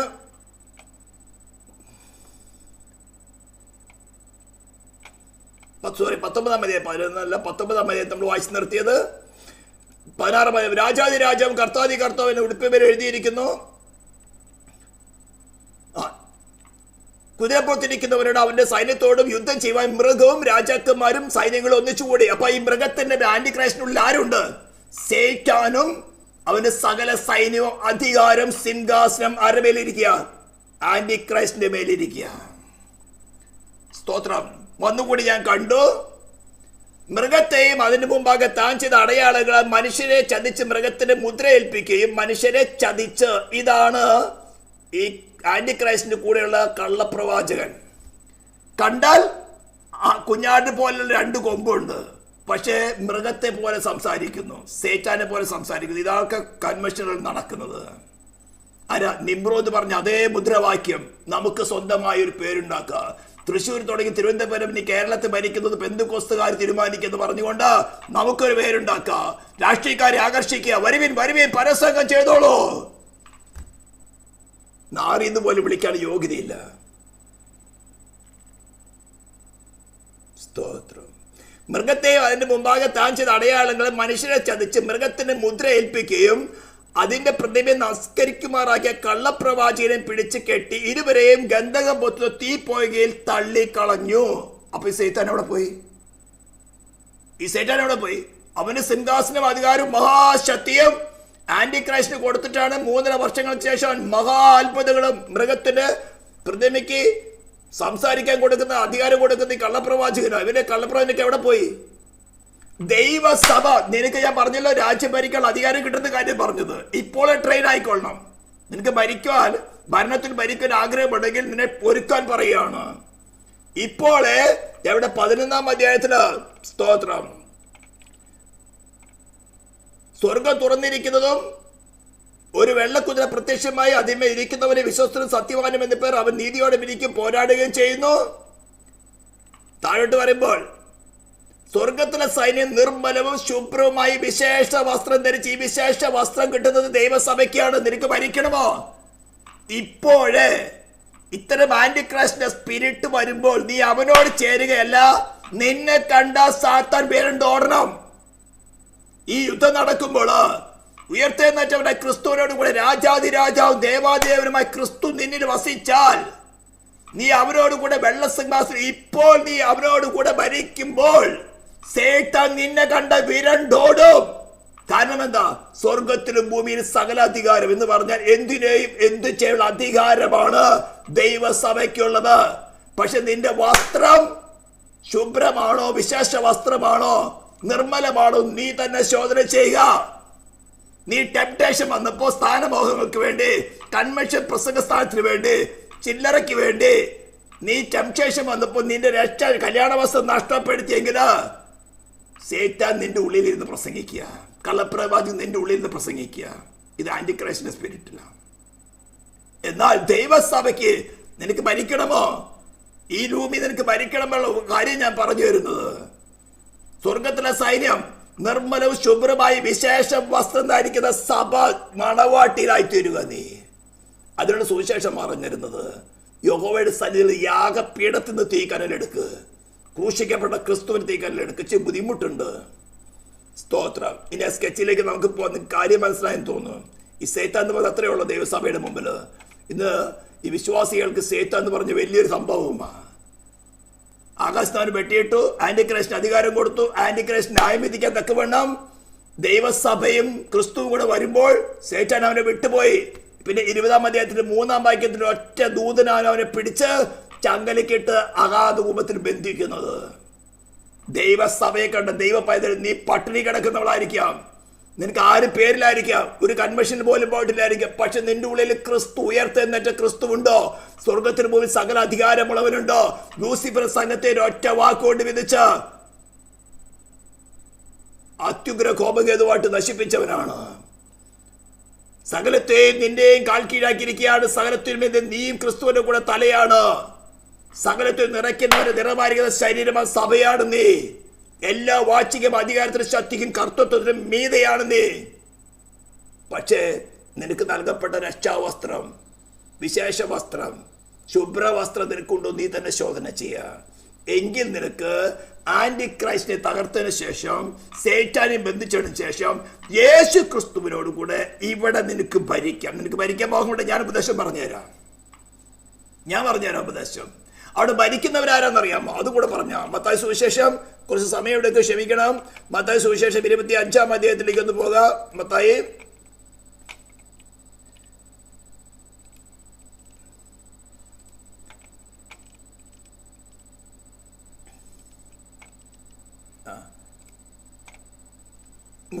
വാക്യം തുടങ്ങി. മനുഷ്യപുത്രൻ തന്റെ തേജസ്സോടെ സകല വിശുദ്ധന്മാരുമായി വാഴുവാൻ വരുമ്പോൾ, ഇതാണ് 1000 ആഴ്ച വാഴിലേക്ക് വാഴം വരുന്നത്. ആരാണ്? മനുഷ്യപുത്രൻ തന്റെ തേജസ്സോടെ സകല വിശുദ്ധന്മാരുമായി, അതിലേക്കാണ് നിനക്ക് ഭരിക്കാൻ പോകട്ടെ. ഞാൻ പറഞ്ഞുതരാം, വഴിയെ പറഞ്ഞുതരുന്നത്. വരുമ്പോൾ അവൻ തേജസ്സിന്റെ സിംഹാസനത്തിലിരിക്കും. സകല ജാതികളെയും, ആന്റിക്രൈസ്റ്റിന്റെ ഭരണം നടന്ന് അവസാനിക്കുന്ന സമയത്തെ കാര്യമാണ് പറയുന്നത്. 1000 ആണ്ട് വാഴ്ചയുടെ മുമ്പിലെ കാര്യം. സകല ജാതികൾ അവന്റെ മുമ്പിൽ കൂട്ടും. അവൻ അവരെ ഇടയൻ ചെമ്മരിയാടുകളെയും കോലാടുകളെയും തമ്മിൽ വേർതിരിക്കുന്ന പോലെ വേർതിരിച്ച് ചെമ്മരിയാടുകളെ തന്റെ വലത്തും കോലാടുകളെ തന്റെ ഇടത്തും നിർത്തും. രാജാവ് തന്റെ വലത്തുഭാഗത്തുള്ള അല്ലി ചെയ്യും, എന്റെ പിതാവിനാൽ അനുഗ്രഹിക്കപ്പെട്ടവരെ വരുവേൻ, ലോകസ്ഥാപനം മുതൽ നിങ്ങൾക്കായി ഒരുക്കിയിരിക്കുന്ന രാജ്യം കൈവശമാക്കിക്കൊള്ളുവേൻ. ഇടത്ത് ഭാഗത്തുനിന്ന് പറയും ശപിക്കപ്പെട്ടവരെ എന്ന് പറഞ്ഞുകൊണ്ട് പുറത്താക്കും. അപ്പോൾ ഈ വലത്തു ഭാഗത്തുള്ള ഒരു കാര്യം എടുക്കുക. അവരാണ് 1000 ആണ്ടിലേക്ക് പ്രവേശിക്കുന്നവര്. എന്റെ പിതാവിനാൽ അനുഗ്രഹിക്കപ്പെട്ടവരെ വരുവിൻ, ലോകസ്ഥാപനത്തിന് മുമ്പ് നിങ്ങൾക്കായി ഒരുക്കിയിരിക്കുന്ന രാജ്യം അവകാശമാക്കിക്കൊള്ളുകയും. എനിക്ക് വിശന്നു നിങ്ങൾ ഭക്ഷിപ്പാൻ തന്നു, ദാഹിച്ച് എനിക്ക് കുടിപ്പാൻ തന്നു, ഞാൻ അതിഥിയായിരുന്നു നിങ്ങൾ എന്നെ ചേർത്തുകൊണ്ടു, നഗ്നനായിരുന്നു നിങ്ങൾ എന്നെ ഉടിപ്പിച്ചു, രോഗിയായിരുന്നു നിങ്ങൾ എന്നെ കാണുവാൻ വന്നു, തടവിലായിരുന്നു നിങ്ങൾ എന്റെ അടുക്കൽ വന്നു, അതിന് നീതിമാന്മാർ അവരോട്, കർത്താവേ, ഞങ്ങൾ എപ്പോൾ നിന്നെ വിശന്ന് കണ്ടിട്ട് ഭക്ഷിപ്പാൻ തന്നു തരികയോ ദാഹിച്ച് കണ്ടിട്ട് കുടിപ്പാൻ തരികയോ ചെയ്തു? ഞങ്ങൾ എപ്പോൾ നിന്നെ അതിഥിയായി കണ്ടിട്ട് ചേർത്ത് കൊള്ളുകയോ നഗ്നായി കണ്ടിട്ട് ഉടുപ്പിക്കുകയോ ചെയ്തു? നിന്നെ രോഗിയായിട്ടോ തടവിലായിട്ടോ എപ്പോൾ കണ്ടിട്ട് ഞങ്ങൾ നിന്നെ അടുക്കൽ പോന്നെന്ന് പറയും? രാജാവ് അവരോട്, എൻ്റെ ഈ ഏറ്റവും ചെറിയ സഹോദരന്മാരിൽ, അവിടെ സഹോദരന്മാരെന്ന് പറയുമ്പോൾ ക്രിസ്തു യഹൂദന്മാരെ പറയുകയാണ്. അത് ആന്റി ക്രൈസ്റ്റിന്റെ മഹോപദ്രവ കാലത്ത് തിരഞ്ഞെടുക്കപ്പെട്ടവര് ലോകമെമ്പാടും പോയി രാജ്യത്തിന് സുവിശേഷം, അതായത് ഇപ്പോൾ ഭരിക്കുന്നവനല്ല മശിഹ, നമ്മുടെ മശിഹ വരുന്നു എന്നുള്ള രാജ്യത്തിന് സുവിശേഷം പ്രസംഗിക്കുമ്പോൾ ഇവരെല്ലാം ആന്റി ക്രൈസ്റ്റിന്റെ സൈന്യം കൊന്നൊടുക്കുമ്പോൾ, അറസ്റ്റ് ചെയ്യുമ്പോൾ, ഇവർക്ക് ഏതെങ്കിലും വിധത്തില് ഒരു ആശ്വാസ വാക്ക് പോലും പറയുകയാണെങ്കിൽ നീ 1000 ആണ്ടിലേക്ക് പ്രവേശിക്കും. അവർക്ക് വസ്ത്രം കൊടുക്കാൻ കഴിവുണ്ടോ, ജയിലുകൾ സന്ദർശിക്കാൻ കഴിവുണ്ടോ, നിന്റെ വീട്ടിൽ പാർപ്പിടം കൊടുത്ത് ഏതെങ്കിലും വിധത്തിൽ സഹായം കൊടുത്താൽ ഇവർ 1000 ആണ്ടിലേക്ക് പ്രവേശിക്കും. എന്നാൽ ഒരു കാര്യം ശ്രദ്ധിക്കണം. ആ സ്കെച്ചിൽ പറയാണ്, 1000 ആണ്ട് വാഴ്ചയ്ക്ക് ശേഷമോ Satan will be released at the end of the 1000 years. 1000 ആണ്ട് ശേഷം ഈ സേറ്റാനെ അഴിച്ചുവിടുമ്പോൾ ഇവൻ ലോകമെമ്പാടും പോയിട്ട്, അതായത് ഈ 1000 ആണ്ട് വാഴ്ചയിൽ യേശു ക്രിസ്തുവിന് നല്ല ഭരണം കണ്ടു, സേറ്റാനില്ല. യേശു ക്രിസ്തുവിന് നല്ല ഭരണം കണ്ട ഈ ജനത്തിന്റെ ഇടയ്ക്ക് പോയി പെറ്റുപെരുകും. മരണമില്ലല്ലോ. 1000 ആഴ്ചകളിൽ ഭൂന്തരം നിറയുന്ന ബന്ധത്തിൽ പെറ്റുപെരുകുമ്പോൾ അവസാനത്ത് ദൈവം നോക്കണം ദൈവത്തിന്റെ സ്വഭാവം എന്താണെന്ന്. ഇവിടെ ഫ്രീവിലുള്ളവരാ, ഇവരെ ഒന്ന് റിലീസ് ചെയ്യും. റിലീസ് ചെയ്യുമ്പോൾ ശൈത്താൻ അവരെ ഒന്ന് മുഴുവനായിട്ട് വശീകരിച്ച് ദൈവത്തിനെതിരായിട്ട് യുദ്ധം ചെയ്യാൻ നിർത്തും. ഇതിനെ പറഞ്ഞ പേരാണ് ഗോഗ് മാഗോഗ് യുദ്ധം എന്ന് പറയുന്നത്. എന്തുകൊണ്ടാ, ശ്രദ്ധിക്കേണ്ട ഒരു കാര്യം, എന്തുകൊണ്ടാണ് ഇത്രയും നല്ല ഭരണം കണ്ട, പാപമില്ല, മരണമില്ല, ശൈത്താനില്ല, അവരെ ടെംപ്റ്റേറ്റ് ചെയ്യാൻ ശൈത്താനില്ല, എന്തുകൊണ്ടാണ് അവർ ശൈത്താന്റെ പക്ഷത്ത് ചേർന്ന് ദൈവത്തോട് യുദ്ധം ചെയ്യാൻ കാരണം? മനുഷ്യന്റെ സ്വഭാവത്തെ ഞാൻ പറഞ്ഞു തരാണ്. എങ്ങനെയാണ് മനുഷ്യൻ ടെംപ്റ്റേഷനിൽ വശീകരിക്കപ്പെടുന്നത് പറയുകയാണ്. 1000 ആണ്ട് വാഴ്ചയിൽ ശൈത്താനെ ബന്ധിച്ചിട്ടിരിക്കുകയാണ്. സ്തോത്രം. എന്നാൽ ഇതിലേക്ക് കടന്ന ജനം എന്തുകൊണ്ടാണ് കടന്നത്? ആന്റിക്രൈസ്റ്റിന്റെ മഹോപദ്രവ കാലത്ത് ഈ യഹൂദന്മാരെ വല്ല വിധത്തിൽ സഹായിച്ചവർ എന്ന മെറിറ്റിൽ മാത്രം ഇവർ പാപത്തെ ത്യജിച്ചവരല്ല.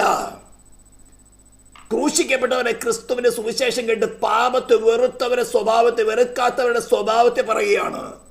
ഇവർ നല്ല പ്രവൃത്തി ചെയ്തത് കൊണ്ട് ഇപ്പോൾ തന്നെ വീട് പണിത് കൊടുക്കുന്ന നല്ല കാര്യം പറഞ്ഞത്. ആന്റിക്രൈസ്റ്റ് സമയത്ത് മഹോപദ്രവ കാലത്ത്, എൻ്റെ സ്പീഡ് കുറച്ച് കൂടുന്നുണ്ട്, നിങ്ങൾ റീവൈൻഡ് ചെയ്ത് കേൾക്കുക, കാരണം സമയത്തിന് തീർക്കാൻ വേണ്ടിയാണ്. ഇപ്പോൾ 9:30 വരെയുള്ളൂ, 10 മിനിറ്റ് കൂടെ ഉള്ളൂ. സ്തോത്രം. അപ്പോൾ ഇവര് പാപത്തെ സ്വമേധയെ തങ്ങൾക്ക് നൽകപ്പെട്ട ഫ്രീ ബില്ലില് പാപത്തെ ത്യജിച്ചവരല്ല, യഹൂദന്മാരെ സഹായിച്ചത് കൊണ്ട് കിട്ടിയ ഒരു മെറിറ്റിൽ ആന്റിക്രൈസ്റ്റിൽ 1000 ആണ്ട് വാഴ്ചയിലേക്ക് പ്രവേശനം നടന്നു. എന്നാൽ 1000 ആണ്ട് വാഴ്ചയുടെ അവസാനം ശൈത്താൻ അയച്ചുപെട്ടപ്പോൾ അവൻ ടെംപ്റ്റ് ചെയ്തപ്പോൾ ഈ ക്രിസ്തുവിന് നല്ല ഭരണം കണ്ട, മരണമില്ല, രോഗമില്ല, ദുഃഖമില്ല, മുറവിളിയില്ല, ശൈത്താനില്ലാത്ത ഭരണം കണ്ട നല്ല ജനം ക്രിസ്തുവിന് നേരെ എതിരായി തീർന്നു. മനുഷ്യ, നീ എന്ന നേച്ചർ സ്വഭാവം ഇതാണ്. നിനക്ക് ക്രിസ്തുവിനെ കൂടാതെ നിന്റെ 3 ശത്രുക്കളായിരിക്കുന്ന നിന്നിൽ വസിക്കുന്ന ജഡം, ഈ ലോകം, സൈറ്റാനിക് കിങ്ഡത്തെ ചെറുക്കുവാൻ സാധ്യമല്ല എന്ന് തീരുമാനിക്കുക. ഇതിനാണ് നിനക്ക് ക്രിസ്തുവിന്റെ ആവശ്യം. മരണത്തോളം, ക്രൂശിലെ മരണത്തോളം തന്നെ അനുസരണമുള്ളവനായി ക്രിസ്തു നിനക്കൊരു ഓഫർ തരികയാണ്. നിനക്ക് സ്വമേധയെ ജയിപ്പാൻ സാധ്യമല്ല. നിന്റെ ഉള്ളിൽ എന്നെ കർത്താവായി നീ സ്വീകരിച്ച് നിന്റെ ഫ്രീ വില്ലിൽ എനിക്ക് തന്നാൽ, ഞാൻ മരണത്തോളം, ക്രൂശിലെ മരണത്തോളം അനുസരണമുള്ളവനായിരുന്നത് പോലെ നിന്നെ ഞാൻ അനുസരണത്തിൽ തികഞ്ഞവനാക്കി നിത്യതയിൽ എന്നോടുകൂടെ സ്വർഗത്തിൽ വസിക്കുമാറാക്കാം. അല്ലാതെ പോകുന്നവരുടെ അവസ്ഥ എന്താണെന്ന് നമുക്ക് ചെറുതായിട്ടൊന്നും ഇവിടെ നിന്ന് കാണാം. സ്തോത്രം. ഒന്ന് കാണാൻ വേണ്ടിയിട്ടാണ് ഇവർക്ക് എന്ത് സംഭവിക്കുന്നുള്ള കാര്യത്തെക്കുറിച്ച് ജസ്റ്റ് ചെറിയൊരു വീഡിയോ കണ്ടിട്ട് സ്തോത്രം നമുക്ക് ചിന്തിക്കാം. സ്തോത്രം. ഇവിടെ നിങ്ങൾ കാണുന്നത്, ഒന്ന് രക്ഷിക്കപ്പെട്ടവര് ഇടുക്കും ഞെരുക്കുള്ള പാത തിരഞ്ഞെടുത്തു, അവർ ഈ ശരീരം വിടുമ്പോൾ സ്വർഗീയ പരദേശിലേക്ക് പ്രവേശിക്കുന്നു. ലൂക്കോസിന്റെ സുവിശേഷം 16-ാം അധ്യായത്തെ ആസ്പദമാക്കി ഉണ്ടാക്കിയിരിക്കുന്ന സ്കെച്ചാണിത്. എന്നാൽ വിശാലമായ വഴിയിൽ കൂടെ, ഞാൻ പറഞ്ഞല്ലോ, ലോകത്തിന്റെ സുവിശേഷം കേട്ടുകൊണ്ട് വിശാലമായ വഴി തിരഞ്ഞെടുക്കുന്നവര് ഈ ശരീരം വിടുമ്പോൾ ഹേഡീസ് അല്ലെങ്കിൽ ഷിയോൾ അല്ലെങ്കിൽ പാതാളത്തിലേക്ക് പോകുന്നു. അവര് കർത്താവിന്റെ ജഡ്ജ്മെന്റിന്റെ മുമ്പ് വെള്ളസിംഹാസനത്തിൽ വരുന്നതിന് സമയം വരേക്കും അവിടെ യാതന അനുഭവിക്കേണ്ടി വരും.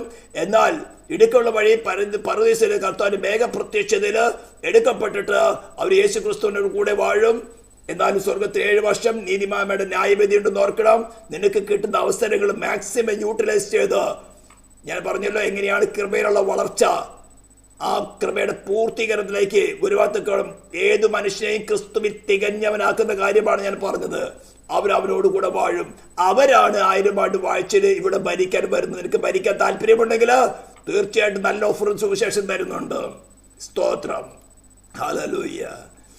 അല്ലാതെ ദൈവത്തിന്റെ ഹിതം മനസ്സിലാക്കിയിട്ടും അല്ല ഈ വിശാല വഴി തിരഞ്ഞെടുക്കുന്നവര് 1000 ആണ്ട് വാഴ്ചയുടെ അവസാനം വെള്ളസിംഹാസനത്തിന്റെ മുമ്പിൽ ഉയർത്തെഴുന്നേറ്റ് വരും. ഓരോരുത്തരും ചെയ്ത പ്രവൃത്തി അനുസരിച്ചുകൊണ്ട് നരകത്തിലേക്ക് പോകും. അതിക്ക് മുമ്പ് യേശു തന്നെ കർത്താവ് എന്ന് വായിക്കൊണ്ട് ഏറ്റു പറയും. ഇപ്പോൾ നിനക്ക് സ്വീകരിക്കാൻ സമയമുണ്ട്. ഇപ്പോൾ നിനക്ക് ഫ്രീ വില്ലുണ്ട്, അവിടെ നിനക്ക് ഫ്രീ വില്ലില്ല. ഇപ്പോൾ നിനക്ക് ശരീരത്തിൽ നിനക്ക് സഹിക്കാവുന്നതിനേക്കാൾ കൂടുതൽ വേദന വന്ന, ദുഃഖം വന്ന, അൺകോൺഷ്യസ് ആവുന്ന ഒരു അവസ്ഥയുണ്ട്. എന്നാൽ അവിടെ അൺകോൺഷ്യസ് എന്നൊരു അവസ്ഥയില്ല. നിനക്ക് വരുന്ന എല്ലാ ദുഃഖങ്ങളും ഞെരുക്കങ്ങളും എല്ലാം കൂടെ നിന്റെ ഇമോഷനിലേക്ക് വന്നിട്ട് എല്ലാ ഇമോഷൻസ് ഒരുവരും കൂടെ ഒരുമിച്ച് അങ്ങ് വെളിപ്പെട്ടാൽ അവിടെ അൺകോൺഷ്യസ് എന്ന അവസ്ഥയുമില്ല. നിനക്ക് എന്താവസ്ഥയാണെന്ന് ഇമാജിൻ ചെയ്യാൻ പോലും സാധ്യമല്ല. അതാണ് പാതാളത്തിലും നരകത്തിലെയും അവസ്ഥ. ഇനി പാതാളത്തെ പറഞ്ഞ് നിങ്ങൾ പെന്തിക്കോസ്തുകാർ പേടിപ്പിക്കാനൊന്നും പറയുന്നു വേണ്ട. ദൈവത്തിന്റെ വചനം ഇതാണ്. ഇതിലെല്ലാം വിട്ടുമിക്കവർ കാര്യങ്ങൾ അനുഭവിച്ച് സൈത്താൻ ലോകത്തെ ജയിച്ചു. സൈത്താനോട് യുദ്ധം ചെയ്തിട്ട് തന്നെയാണ് നിങ്ങളോട് സുവിശേഷം പറയുന്നത്. ഇമാജിനേഷൻ പറയുകയല്ല ചെയ്യുന്നത്. സ്തോത്രം. അപ്പോൾ നമുക്ക് കൺക്ലൂഡ് ചെയ്യാൻ സമയമായി. സ്തോത്രം. ഇങ്ങനെ 1000 ആണ്ട് വാഴ്ച കഴിഞ്ഞ് അടുത്ത കാര്യമാണ് പുതിയ യെരൂശലേം. അപ്പോൾ പുതിയ യെരൂശലേം സംഭവിക്കുന്ന കാര്യങ്ങൾ ഞാൻ പറഞ്ഞ ഒരു സൈഡിൽ നിങ്ങൾക്ക് ഈ സ്കെച്ചായിപ്പോൾ നിങ്ങൾ വായിച്ചു നോക്കുക. ഇടുക്കും ഞെരുക്കുമുള്ള പാതയും തിരഞ്ഞെടുത്ത് കർത്താവിന്റെ മാർഗപ്രകാരം നടക്കുന്നവരാണ് ഇവിടെ ഭരിക്കാൻ പോകുന്നവർ. ശരീരം വിടുമ്പോൾ അവരുടെ പ്രാണനും ആത്മാവും സ്വർഗീയ ഭാരതത്തിലേക്ക് പോകും. എന്നാൽ അവർ ശരീരം ഡസ്റ്റിലേക്ക് തിരിച്ചു പോകും. കാകളനാഥം കേൾക്കുമ്പോൾ ഉയർത്തെഴുന്നേൽക്കും. കർത്താവിനോട് കൂടെ മേഘങ്ങളെ എടുക്കപ്പെടും. എന്നാൽ ദൈവഹിതമനുസരിക്കാതെ നമ്മൾ കൊളോഷ്യൻസ് ചാപ്റ്റർ 28 എന്താണ് പറഞ്ഞത്? ഓരോ മനുഷ്യനെയും വാണിംഗ് ചെയ്യുക. ദൈവത്തിന്റെ ഗീതം എന്താണെന്ന് സകലവിധ ജ്ഞാനത്തോടു കൂടി ഉപദേശിക്കാതെ ഞാനിപ്പോൾ പറഞ്ഞു തരുന്നത്. ദൈവത്തിന്റെ ഗീതം അനുസരിക്കാത്തവർ ഈ ശരീരം വിട്ടാൽ നേരെ കീഴ പാതാളത്തിലേക്ക് പോകും. കർത്താവിന്റെ ജഡ്ജ്മെന്റ് വരേക്കും, വെള്ളസിംഹാസനത്തിന്റെ 1000 ആണ്ട് വാഴ്ചയുടെ അവസാനം വരേക്കും അവിടെ ടോർമെന്റിൽ കിടക്കേണ്ടി വരും. ഒരു പറുദേശിയുമില്ല. ഭൂമിയിൽ ആരെന്തെല്ലാം പ്രക്രിയിച്ചതുകൊണ്ട് ഒരുവരെ പോലും അവിടുന്ന് പൊക്കാൻ സാധ്യമല്ല. ഭൂമിയിൽ പോക്കറ്റ് അടിക്കുന്നത് പോലെ മരിച്ചാലും പോക്കറ്റ് അടിക്കുന്ന മതവിഭാഗങ്ങളാണ് ചെയ്യുന്നത്. ഒരു കാര്യമില്ല. ഈ ശരീരത്തിൽ ഇരിക്കുമ്പോൾ നീ ദൈവഗീതം അറിഞ്ഞ് ക്രിസ്തുവിൽ ആയ നിനക്ക് ക്രിസ്തുവിനോട് കൂടെ ക്രിസ്തു ഇരിക്കുന്നിടത്താകാം. എന്നാൽ സ്തോത്രം, ഇൻഫാൻസ്, സ്റ്റിൽ ബോൺ, അത് ജനിക്കുന്നതിന് മുമ്പേ മരിക്കുന്ന കുഞ്ഞുങ്ങൾ, ഇവര് പുതിയ ഭൂമിയിൽ കാണപ്പെടും. അല്ലെങ്കിൽ കുഞ്ഞുങ്ങൾ തന്നെ അവരുടെ ഫ്രീ വില്ലിനെ എക്സസ് ചെയ്യാൻ പ്രായപൂർത്തിയാകുന്നതിന് മുമ്പ് ഏതെങ്കിലും ബുദ്ധി മരിക്കുകയാണെങ്കിൽ അവരും ഈ ഭൂമിയിൽ കാണും. ഇനി ഒരടുത്ത കൂട്ടം പറയാം. നമുക്ക് വെളിപ്പാട് ദിവസം 19-ാം അധ്യായത്തിൽ 2 കൂട്ടരാണ് വെളിപ്പെടുന്നത്. ഒന്ന് കല്യാണ സദ്യക്ക് വിളിക്കപ്പെട്ടവർ. അവരിലും കല്യാണ വസ്ത്രം എന്ന രക്ഷാവസ്ത്രം നഷ്ടപ്പെട്ടവരാണെങ്കിൽ അവന് ഏറ്റവും ഇരുട്ടിലേക്ക് തള്ളിക്കളയുന്നത്, കൈയും കാലും കെട്ടിയിട്ട്. മണവാട്ടിയാണ് ഈ പുതിയ ജെറുസലേമിൽ അവനോടുകൂടെ ഭരിക്കാൻ പോകുന്നത്. അപ്പം നിനക്ക് ഭരിക്കാൻ ആഗ്രഹമുണ്ടോ? ഇന്നത്തെ രാഷ്ട്രീയത്തിലല്ല, ക്രിസ്തുവിനോട് കൂടെ ഭരിക്കാൻ തക്കോണം 1000 ആണ്ട് വാഴ്ചയിലും പുതിയ യെരൂശലേമിലും ക്രിസ്തുവിനോടുകൂടെ ഭരിക്കാൻ തക്കോണം നല്ലൊരു ഓപ്ഷൻ, നല്ലൊരു ഓഫർ സുവിശേഷം തരുന്നുണ്ട്. അതാണ് ഞാൻ ദൈവവചനത്തിൽ കൂടെ നിങ്ങളുടെ മുമ്പിൽ വെച്ചിരിക്കുന്നത്. നിങ്ങൾക്ക് തിരഞ്ഞെടുക്കാം. ഇവിടുത്തെ രാഷ്ട്രീയത്തിൽ ഇടപെടണമോ? ഇടപെടാം. നിന്റെ പോക്ക് നിത്യ നരകത്തിലേക്കായിരിക്കും. നിന്റെ ഡെസ്റ്റിനേഷൻ നീ തന്നെ തീരുമാനിക്കുന്നു. നിന്റെ destination will end up in hell. അല്ല, നിനക്ക് മരിക്കാൻ താല്പര്യമുണ്ടോ? ഓഫ് കോഴ്സ്, അതിന് ഓഫറുണ്ട്. ക്രിസ്തുവിനോട് കൂടെ നിനക്ക് ഈ ഭൂമിയിൽ തന്നെ 1000 ആണ്ട് ഭരിക്കാം. അതിനുശേഷം പുതിയ യെരൂശലേമിലും ഭരിക്കാം. ഫ്രീ ഓപ്ഷൻ നിങ്ങളുടെ ഫ്രീ വില്ലിൻ്റെ മുമ്പിൽ വയ്ക്കുന്നു. നിങ്ങൾക്ക് തിരഞ്ഞെടുക്കാം. ദൈവമായ കർത്താവ് നമ്മളെ സഹായിക്കുമാറാകട്ടെ. പ്രാർത്ഥിക്കാൻ പരിശുദ്ധ നെറ്റിനുമായ ദൈവം സ്വർഗീയ പിതാവേ, നിൻ്റെ പദ്ധതികൾ വിവരിക്കാൻ കർത്താവ് കൃപ നൽകിയല്ലോ. ഇപ്പോൾ ലൈവായിട്ട് കേൾക്കുന്നവരും യൂട്യൂബിൽ കേൾക്കുന്ന ജനത്തെയും നിന്നിൻ്റെ കൈവേർത്തിരിക്കുമാറാകണം. അവിടെ ഹൃദയങ്ങളെ പ്രകാശിപ്പിക്കുമാറാകണം. ഏത് മനുഷ്യൻ പ്രകാശിപ്പിക്കുന്ന സത്യവെളിച്ചം കർത്താവയോട് സന്നിധിയുള്ള യാഗപ്പെടുത്തുന്ന ആ കാൽവരിയുടെ ക്രൂശിൽ ദൈവനീതിക്ക് പൂർണ്ണ തൃപ്തി വരുത്തിയ യാഗപ്പെടുത്തുന്ന തീയെടുത്തുകൊണ്ട് നിൻ്റെ മുമ്പിലായിരിക്കാൻ സഹായിച്ചാട്ടെ. നിൻ്റെ സ്നേഹത്തിനായി സ്തോത്രം. ഇസ്രായേലിൻ്റെ നാമത്തെ അനുഗ്രഹിച്ചുകൊണ്ട് പ്രാർത്ഥിക്കുന്നു, യേശു ക്രിസ്തുവിൻ്റെ നാമത്തിൽ തന്നെ.